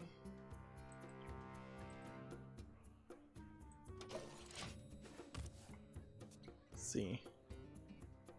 Next, we have a game on Steam called Survive.com, which makes it the first game I think I've ever seen on Steam with a .com name for it, which when What's on Steam Twitter account put it on the Twitter, that turned it directly to a link to Survive.com, which probably is owned by this game developer. And for the most part, this does just look like a asset flip Fortnite clone. Doesn't look particularly terrible compared to the many other Fortnite clones out there. It's $9.99, that's English only. But yeah, being such a player versus player focused, well, actually it's a single player only game. Well, in that case, it's kind of really dumb. Single player, it includes the Source SDK, which I guess probably We must band together, united for Dalaran. okay.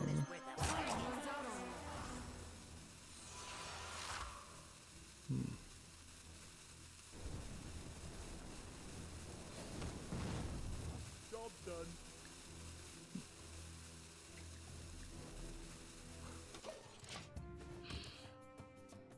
Twitch is still kind of having problems. On July 17th, they had VOD and clip functionality broken, and then they got it fixed. And then people couldn't make purchases. The whole Dr. Disrespect thing, nothing has happened there, and it doesn't seem like anything will happen there for quite a while. It seems like this is probably going to end up in a lawsuit, if I was to guess. And the only thing I think I've heard that even slightly begins to indicate there's any finality there is that it seems like somebody in the know has said that Dr. Disrespect will not be returning to Twitch, which seems fairly realistic. But also people have made the standard SJW, gosh, don't use a phrase if you can't pronounce it. There was kind of a standard thing, and they did this with the voice actor of Broly in Dragon Ball Z also, where they said people who were kind of not in the know or were actively slandering the voice actor of Broly said that he was going to be arrested any day within the matter of days, and just straight up legal slander. And then he wasn't arrested at all.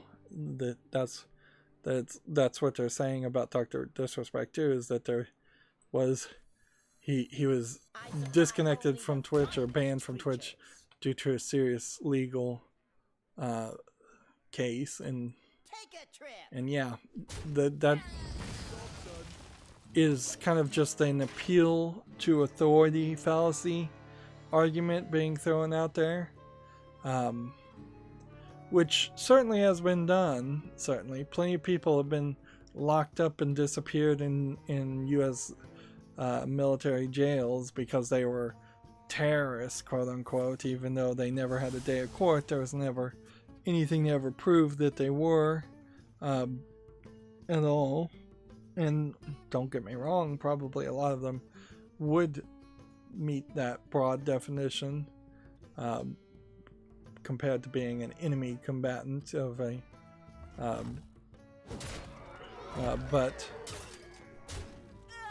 yeah, it is just a fallacy. If Dr. Disrespect is the most realistic thing is that he's under investigation because he went into the bathroom of the E3 a year ago, or was it some other event, and had his filming crew in there with him, filming random people as he walked into the bathroom.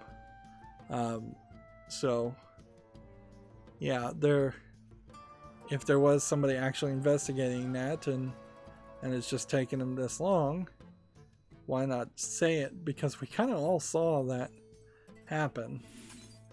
So it's not like there would be even anybody who would disagree with that. So why don't they just say that that's the case, if that's the thing that they decided they wanted to stop doing business with him at that point, which was nearly a year ago, but they were under contract with him. But I don't know why you would ban him at that point. Why not just disconnect your contract completely? Or if he had done something very recently, then why not just say it out loud? Demons.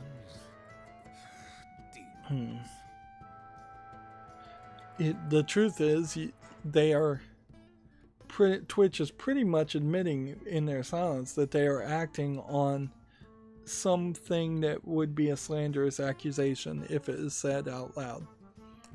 So that you know that they're not acting on facts that they're willing to say out loud and stand behind, but they're going to ban them anyways. So I would say, if you don't have the confidence to say it out loud and stand by your reasoning, then your reasoning is flawed and you shouldn't have acted. I mean, it would have been perfectly fine by me if they said, we just don't like them, so we banned them. Most people would think that would be pretty dumb, but at least it would be honest.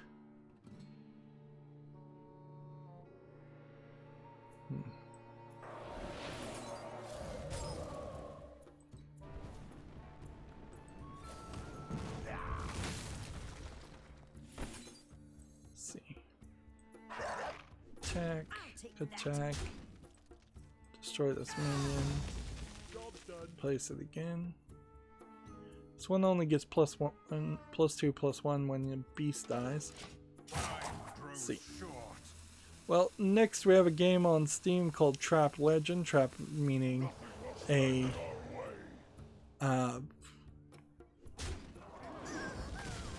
boy dressed as a girl that is kind of intentionally not like transgendered, and I guess in general it's not someone that's transgendered and just pre-op as much as it is someone that is just actively trying to quote unquote trap a straight person into having feelings of attraction for them. Which honestly never happens, because let's face it, gay bashing is a real thing. It's happened for many decades, and the last thing anyone who is gay would want to do, even if they are into cross-dressing, is to mislead somebody, because there's no real thrill in that. There might be somebody crazy out there that does it, but the fear of a trap has been this straw man fear for decades. Typically a trap in Japanese, in the Japanese usage of the word, is also like a young boy only, not a girl dressing as a boy, and not an older person. So knowing that, these are two dudes, basically. And see, this probably is a Western translation and twist, more than a straight, like, yaoi gay visual novel type game.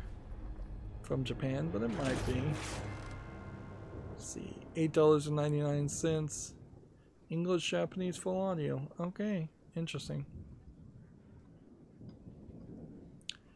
I don't think there's anything really wrong with it. It's very positive. I'll put it on the fall list and I'll give that some thought. If I am going to cover visual novel games, I have absolutely no... If I'm going to play visual novel games that are of the romance variety and the sexual content variety, then I don't really have a problem with playing a gay visual novel of the romance and sexual variety.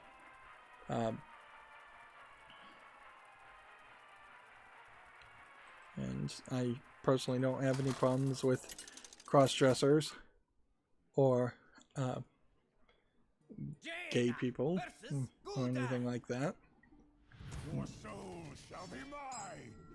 You asked for it.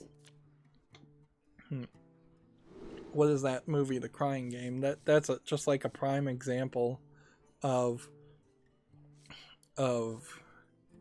paranoid gay fear. That's just not realistic.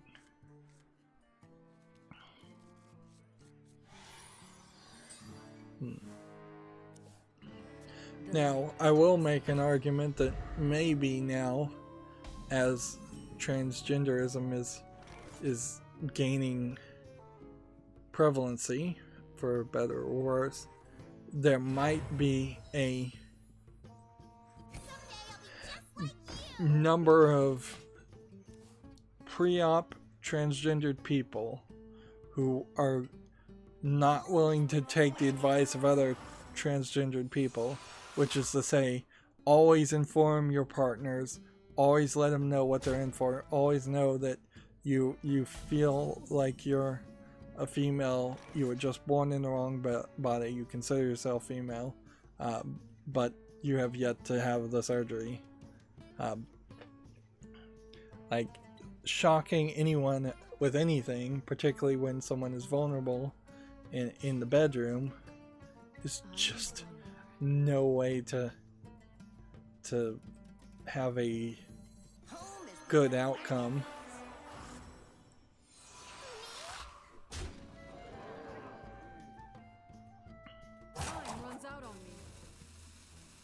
And that also applies to like straight people too. It's like, if you're a straight person and you have a particular fantasy or fetish, make sure you tell your partner about it before you try to enact it or before it affects them.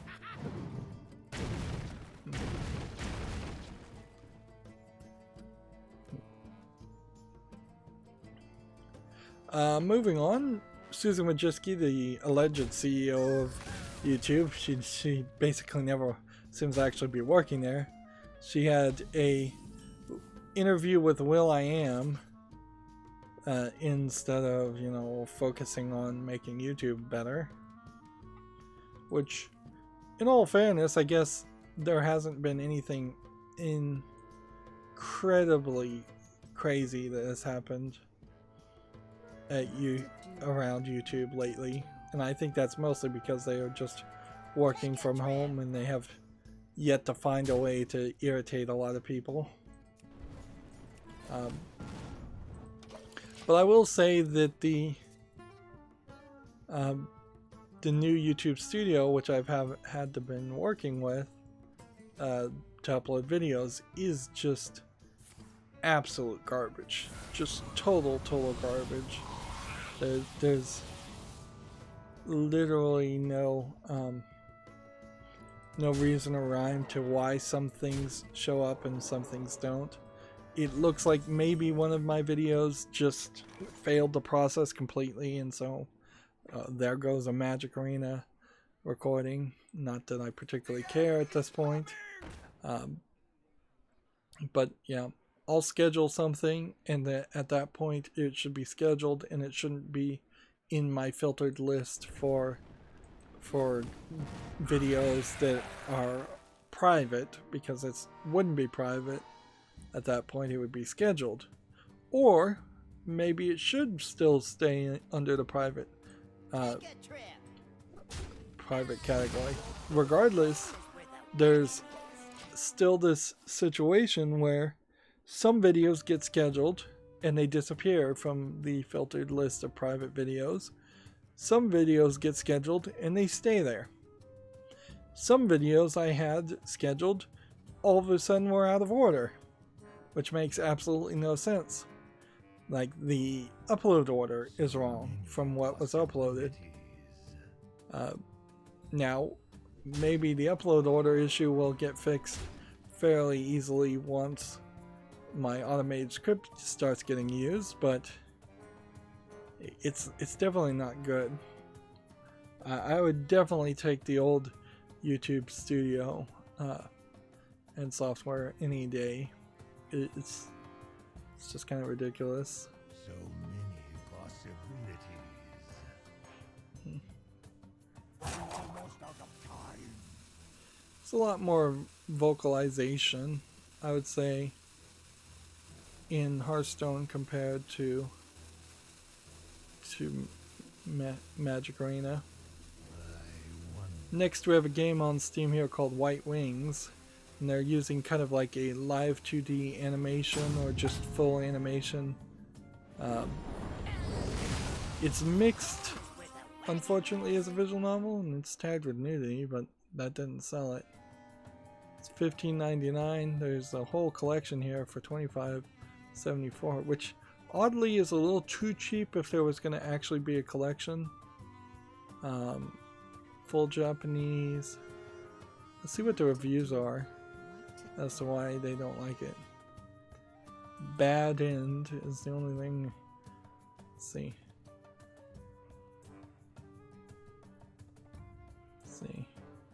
So apparently the story is messed up.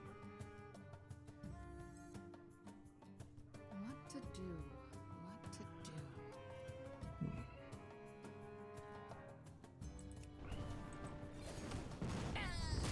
Time runs out on me. If I play this, I can't really cast a spell.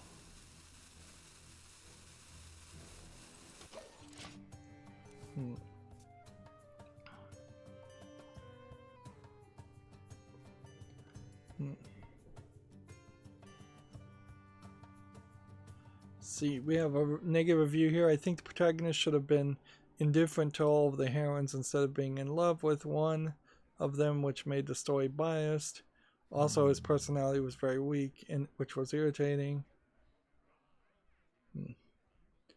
The developer never told Kickstarter backers that they backed for DRM-free versions, as I did, would not get it, but instead just a Steam copy.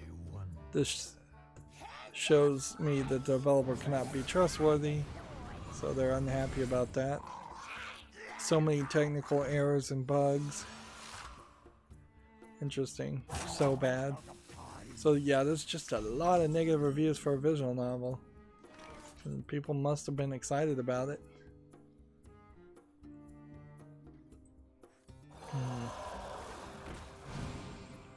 And nothing you want to do less than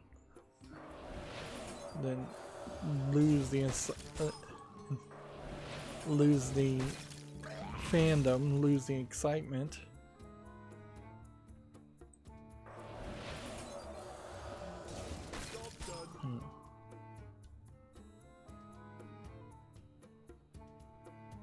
Oh, I had to cast the spells first. Man. Oops. That was really badly played. We must cleanse the Sunwell. Let's see. Next, we have a game on Steam here called Fault, which seems like it's a MOBA type game where you're running around and playing it. And at least one of the characters look like a vampire lady. Visually, the polishing looks really good, but I can see it's mixed, so there must be something people don't like. Early access for $14.99, third-party account, third-party EULA, English full audio. Let's see what people don't like about it. For being the first Paragon remake to actually launch on Steam, and actually costs money. It's rather frustrating. They still have mechanics that just don't work. So, Paragon, I guess, was a game that had some attention. I can't do anything with this.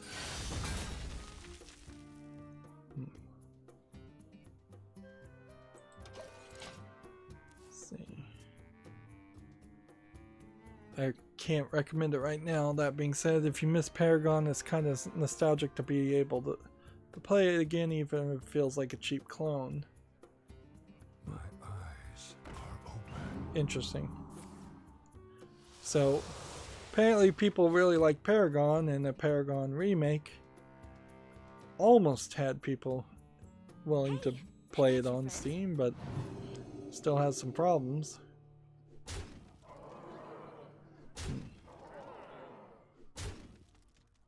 TechRaptor has an article here. Quarantine Circular is timely and rather hopeful. Which, okay, this seems like it's kind of an asset flip game from the looks of it. But, well, they seem to kind of like it, so I'll just leave it at that. TechRaptor seemed to like it.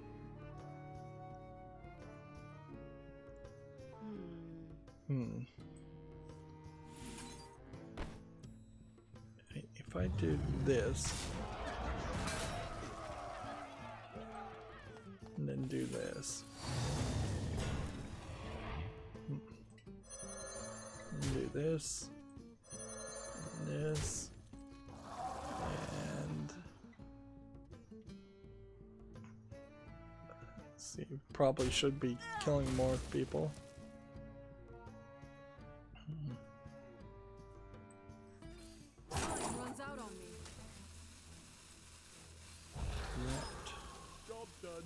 Just freeze everything.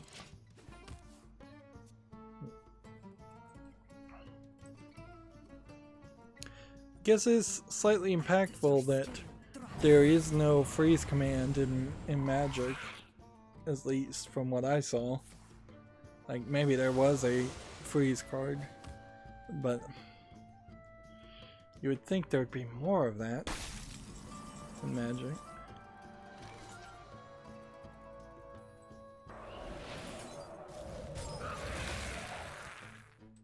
Deal 2 damage to it.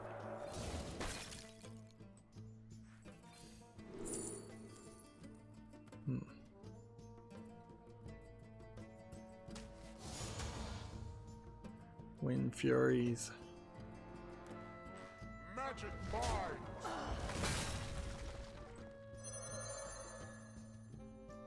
Just gonna kill things to kind of get them off the field.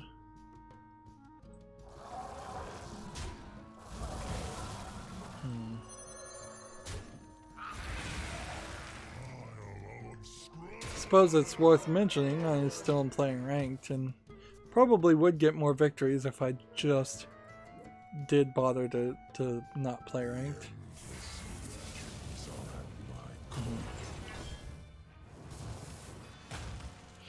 Yeah, I'm not sure how I feel about the hero replacement after playing Magic for a couple of months. Like, there's something different for sure. They're probably more interesting than Planeswalkers, which Planeswalkers are kind of weird in Magic.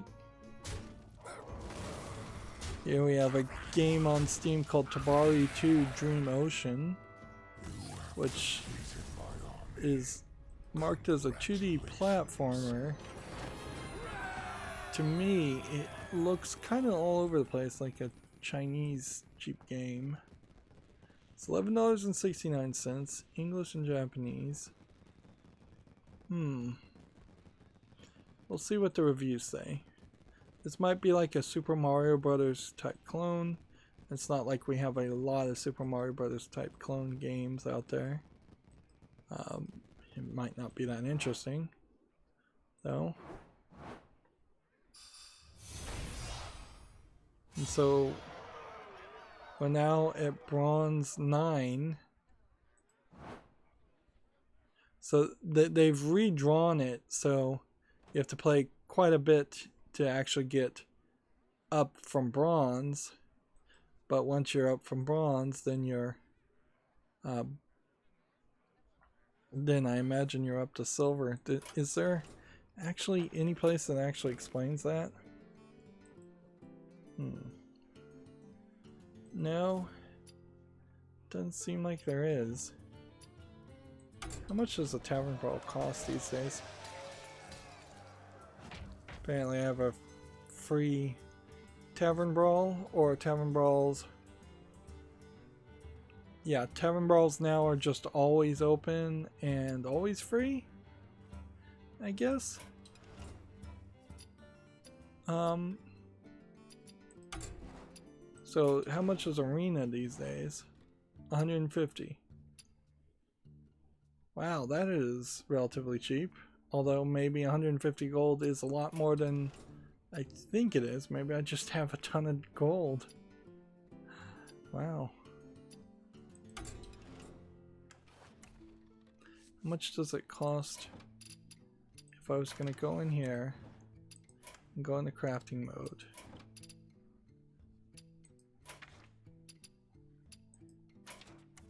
Let's see. If I can't really search filter by common. It's super easy. So 40 dust. I could probably, with 6,705 dust, I could probably run through this fairly quickly and craft a lot of commons. I don't think that would be the right move though. In fact, I'm fairly tired here, and so I don't think I want to do anything more on screen. I'm gonna probably just have to play a bunch off screen, or I'm gonna have to play some other card game and decide whether I want to actually come back to this or not. So let's just open these packs. Like, this is with the craziness. You're giving me 6 basic cards. I have all these, so unless you're gonna give me gold versions of these cards, I don't know what you could be doing. Like, this is a different name and a different artwork for a card that already existed. And the flair around this still is the best, though. The sound effects, opening packs in Magic was particularly boring. Yeah. But just to be able to drag a pack around and get the little explosion animation, and then the hover to build up anticipation, and then if you have something good, the innkeeper will mention it out loud.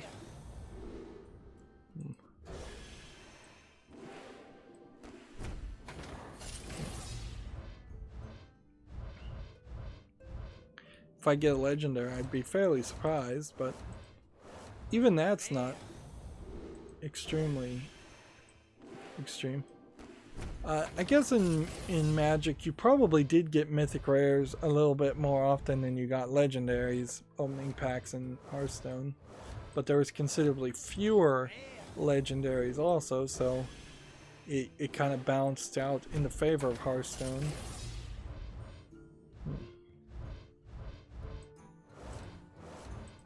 This is also a great example of if I had handed over this Hearthstone account to an assistant, an unpaid intern assistant basically, I would have done fairly well to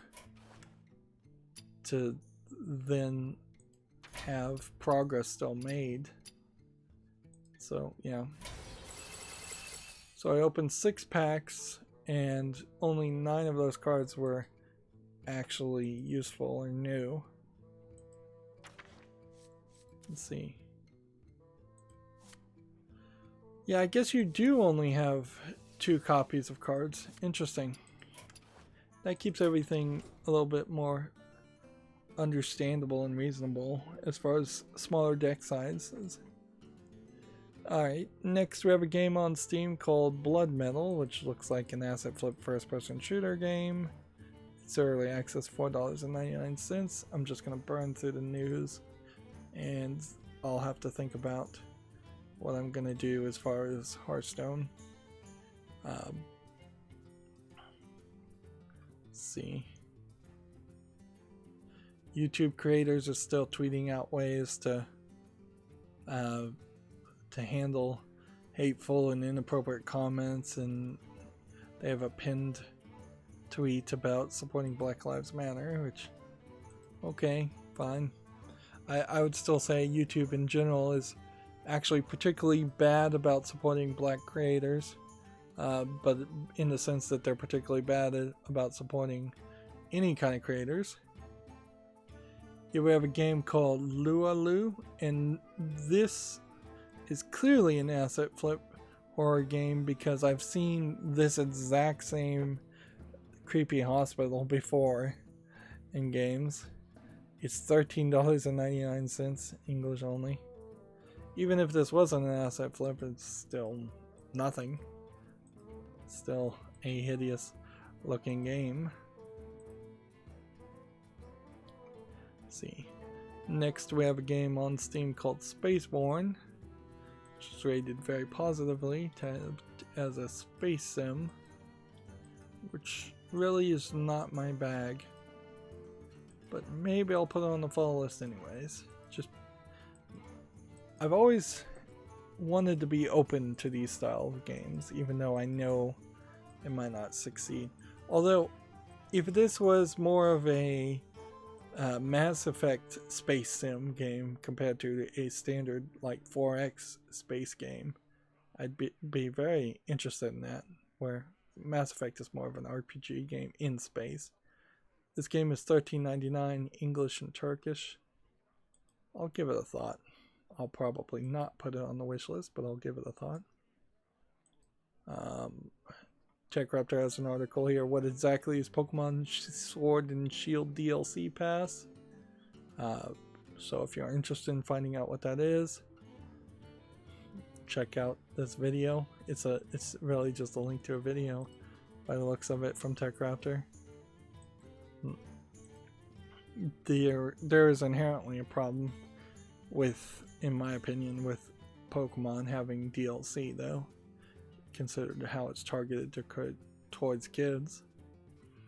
Next we have a game on Steam called Ember Zone, a short first-person story about loss, which is probably too artsy-fartsy for its own good, and probably is just an asset flip visual walking simulator experience. It's tagged as a walking simulator.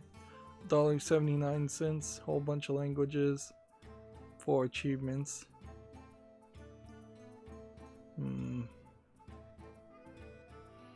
I want to give this one a chance? I don't think so. I don't think there's anything here that looks like it actually would turn into an interesting story. Next we have a game on Steam called Nico Peter. Nico Peter? I don't even know how you'd pronounce that. Let's see. It looks like it's some mini games, and that's about it. It's like some clones of like Game & Watch games or little LCD mini games from what I can tell. It's tagged as a shoot 'em up. Maybe it's just a shoot 'em up. Well, English is not supported. It's free to play. It's French. Okay, I guess that's a French art style. I haven't been really paying a lot of attention to what the French art style is these days. Let's see. Next we have a game on Steam called IAI, which looks like a bullet hell shoot 'em up game. Although I will applaud it for being widescreen. I still don't think I really want to play a game like that. Although, with the widescreen, it definitely seems like it has more appeal to me visually. $10.39, English and Russian.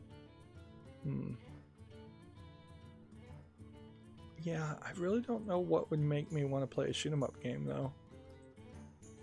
You'd have to have a really interesting looking character and a really interesting story. And I just don't think minigames would be able to succeed at that. Oh, well, I can tell you Call of Anime Vietnam War has since been removed since Friday from Steam. So there are still a couple things that do get taken down. Of course, the problem is that it was let in the first place, not that Valve eventually caught them and took down the troll listings. Next, we have a game on Steam called The Ice Caves, which looks like a very low polygon pixel graphics game. Early access, free to play. I guess the price is right at that point. Third party EULA for a free game. That's odd.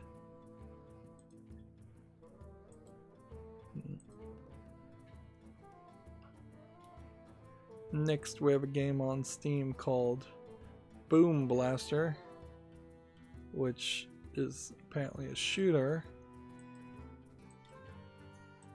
Some very grotesque monstrosities that you're fighting. But it actually looks like there's an actual art style here. It looks like somebody is trying to do something here. Whether you appreciate the art or not, it does look like it's kind of like a platforming Contra boss rush type game. It's $2.39. Whole bunch of languages. I'm willing to put this on the follow list. It's already even being marked as positive. It might actually be a game there, even if it's a weird game. Let's see. Next, we have a game called Counter Pixel Go Gun Strike. That doesn't even sound like it's English. And yeah, it's a low polygon Fortnite clone for 59 cents. English only, nothing more to say there. Definitely not making it to the follow list. Next, we have a game on Steam called Happy Grumps.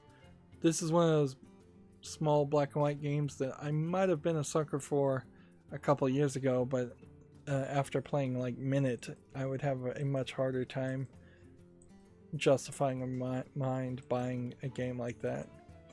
I really don't want to play something that's black and white, even if it's highly critically acclaimed. And Minute was critically acclaimed, but it was also way too short. Yeah, I don't see enough here that makes me think this is a good game. It's $8.99, English simplified Chinese. It looks mostly like it was just a slide puzzle. Next we have On My Duo Arcade Edition. Again, I'm not sure that's actually Japanese. By the looks of it, it just kind of looks like a dark screenshot asset flip game. Like, I don't know what they're doing other than maybe running into barrels and being chased by some kind of creatures. Yeah. It's $1.77 this game is, English only. I don't see anything quality there.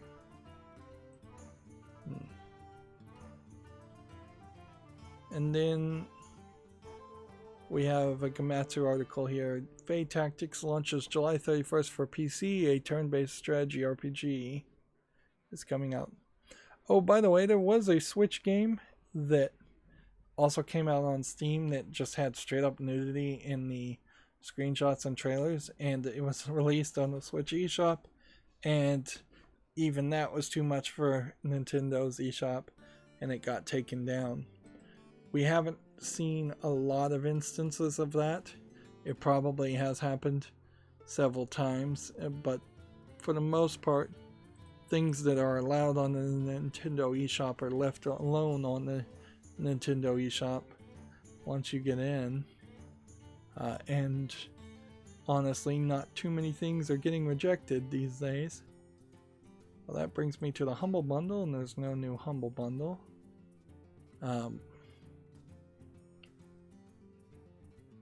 Let's see. Interesting stories. Now that I'm back on my Twitter feed. Spider-Man Miles Morales has a 4K resolution at 60 frames per second in performance mode. Overcooked All You Can Eat has been announced for the PS5 and Xbox Series X. Let's see what else. Well, if there's anything else. Rogue Company is now available, which will show that one off.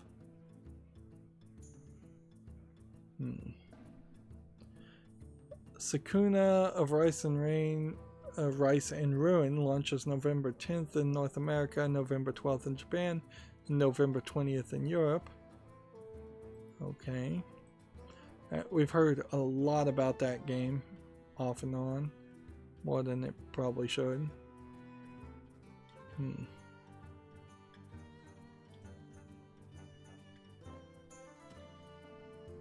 Let's see.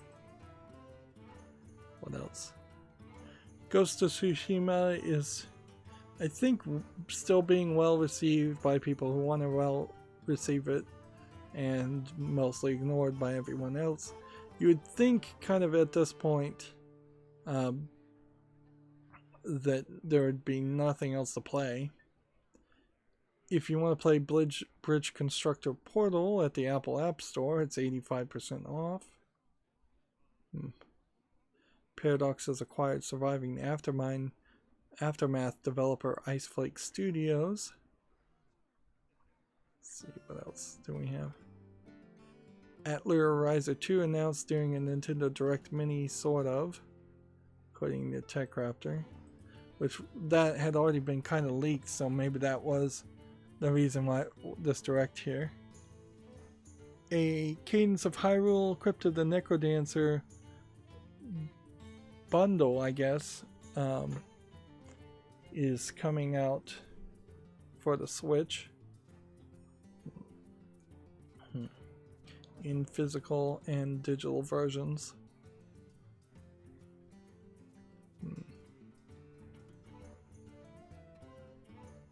See if there's anything else new to say.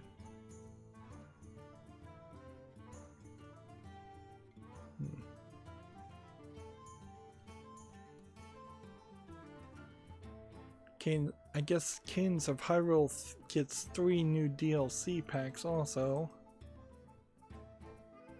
Shin Megami Tensei 5 is coming to Nintendo Switch exclusively in 2021. Interesting. That would be Shin Megami Tensei 3 Nocturne HD. Or that's a different game. Nope, that's a different game, and it's also coming to the PlayStation 4.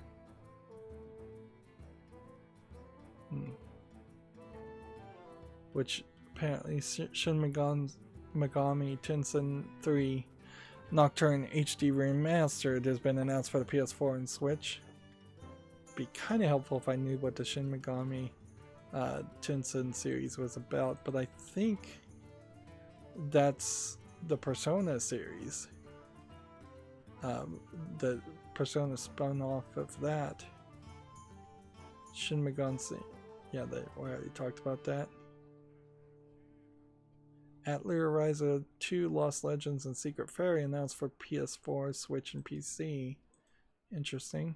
That's a different story than what I had seen. So Nintendo Direct has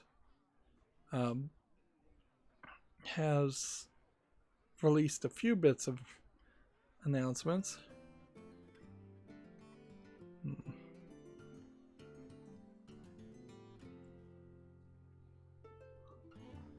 Still scrolling down, trying to see.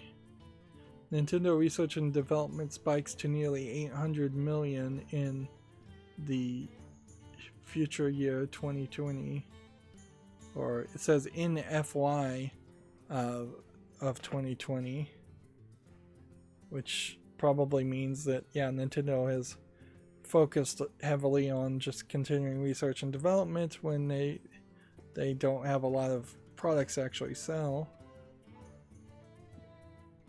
Let's see, what else?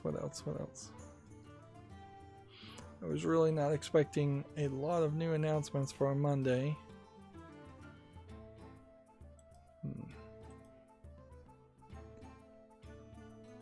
Should we leave any of this for Wednesday? Is a good question.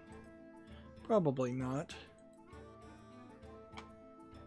Gamma Sutra has an article here. The writing team for Voltage's Love Struck is on strike over pay and working conditions. So, this is a choice-driven mobile game called Love Struck that I feel like I've heard something called Love Struck, but I could be just confused. This, I suppose, would be the first strike we've ever seen, or a strike one of the first strikes we've ever seen in the video game industry. Overpay and working conditions is what typically unions strike over. I don't know why a mobile game would particularly need a writing team consistently, though, or what kind of game that really is that it needs so much writing.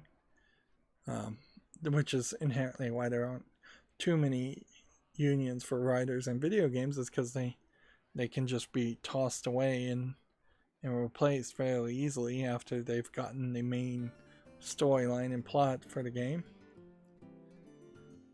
Moving on, Gematsu has an article. The Rogue Company is now available for PC, PS4, Switch, and Xbox One. This is that weird game where it's like girl with a katana, girl with a gun, guy with a gun, and just like 3 people in kind of a free-to-play type game. Feels like there definitely should be more heroes if you're making a hero game like that.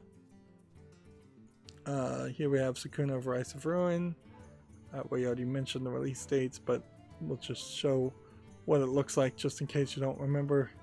It's a half RPG game and half Rice Stardew Valley style simulator, where you're having to grow rice to improve your stats. It's going to be kind of a weird combination of game, and it always has seemed like it is likely to be a fairly weird game. And when you're zoomed out and doing the attacks, it looks fine, but when you start getting zoomed in a little bit, it becomes a little bit more questionable on the art.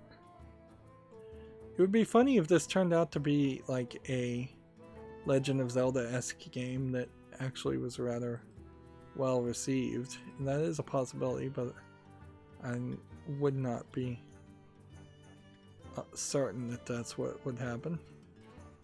Here we have Gamma Sutra Paradox acquires Surviving the Aftermath developer Ice Flake Studios. Do they have anything new on top of that to really say? No, they don't. Then TechRaptor Atelier Riser 2 announced during the Nintendo Direct Mini, sort of. So here you have like a very blurry image for the thumbnail. Okay. That gives me more of an excuse to maybe go and play the first one. It would be nice if I could cover the video game news and play something like super long, like a JRPG, but it just would never work. No way. No way. TechRaptor has an article here. Cadence of Hyrule gets 3 new DLC packs. Okay, characters, music, and a new quest. Alright. If I had Rhythm, I'd play Cadence of Hyrule or Crypto the Necrodancer, but since I don't, I won't. Here we have TechRaptor saying Shin Megami Tensei comes to the Nintendo Switch exclusively in 2021, which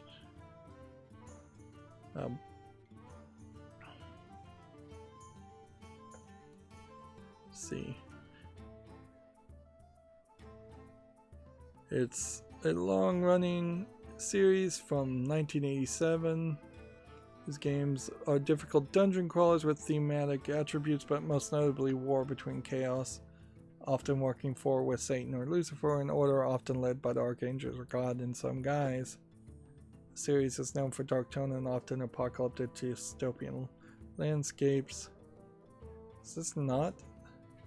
Yeah, if you've played the more famous Persona spin-off, these creatures will be recognizable as the personas from the series were the demons used in Shin Megami Tensei. If I could pronounce any of it. Okay, well, this definitely looks like a post-apocalyptic JRPG game. It's kind of funny to watch a trailer and have a giant demon say the god you worship is dead, and then you have Nintendo's own YouTube channel putting up that video. Nintendo definitely has kind of slowly moved away from its family-friendly elements. Here we have a Switch game called Momotaro Dentetsu Showa Hisei Rowa Mo Taiban. Launches November 19th in Japan. This is that board game, right? It's kind of like a Mario Party style board game. This almost certainly won't come to the West. Just take too much translation. Gamatsu has the same article for Atlas Ryza, Lost Legends, and Secret Fairy. Remember, this game was leaked out by the Australian Ratings Board. So yeah, there's a little bit of hype that Nintendo has brought into it. And then Gamatsu has for the PS4, Switch, and Xbox One, Chris Tales demo now being available. I haven't seen this game before. It looks interesting, though. Slightly different art style. What kind of game is it? Oh, is it a puzzle game? Is it an RPG? It looks like it's an RPG with like maybe a light and dark mechanic or a left and right fighting mechanic, which honestly even a left and right fighting mechanic would be something new for RPGs. Interesting. Maybe it's Chris as in crisscross Tales.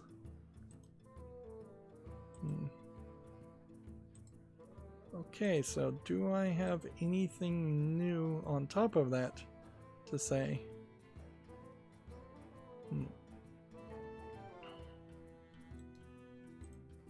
Is there anything of importance to talk about? Entitled Goose Game Physical Edition for PS4 and Switch launches September 29th. And nope, that is it for the news. So, with any luck, the stream went perfectly fine and didn't run into any problems. And I'll probably play all the daily quests or do enough here to at least get back into the game and see what the daily quests look like off screen. And then we'll have to start thinking about some other stuff as far as where I'm really going forward here, as far as what collectible card game I'm going to play. My goal before Wednesday is to play Shadowverse and see if I like that. If not, I'm probably at that point starting to scrape the bottom of the barrel as far as collectible card games.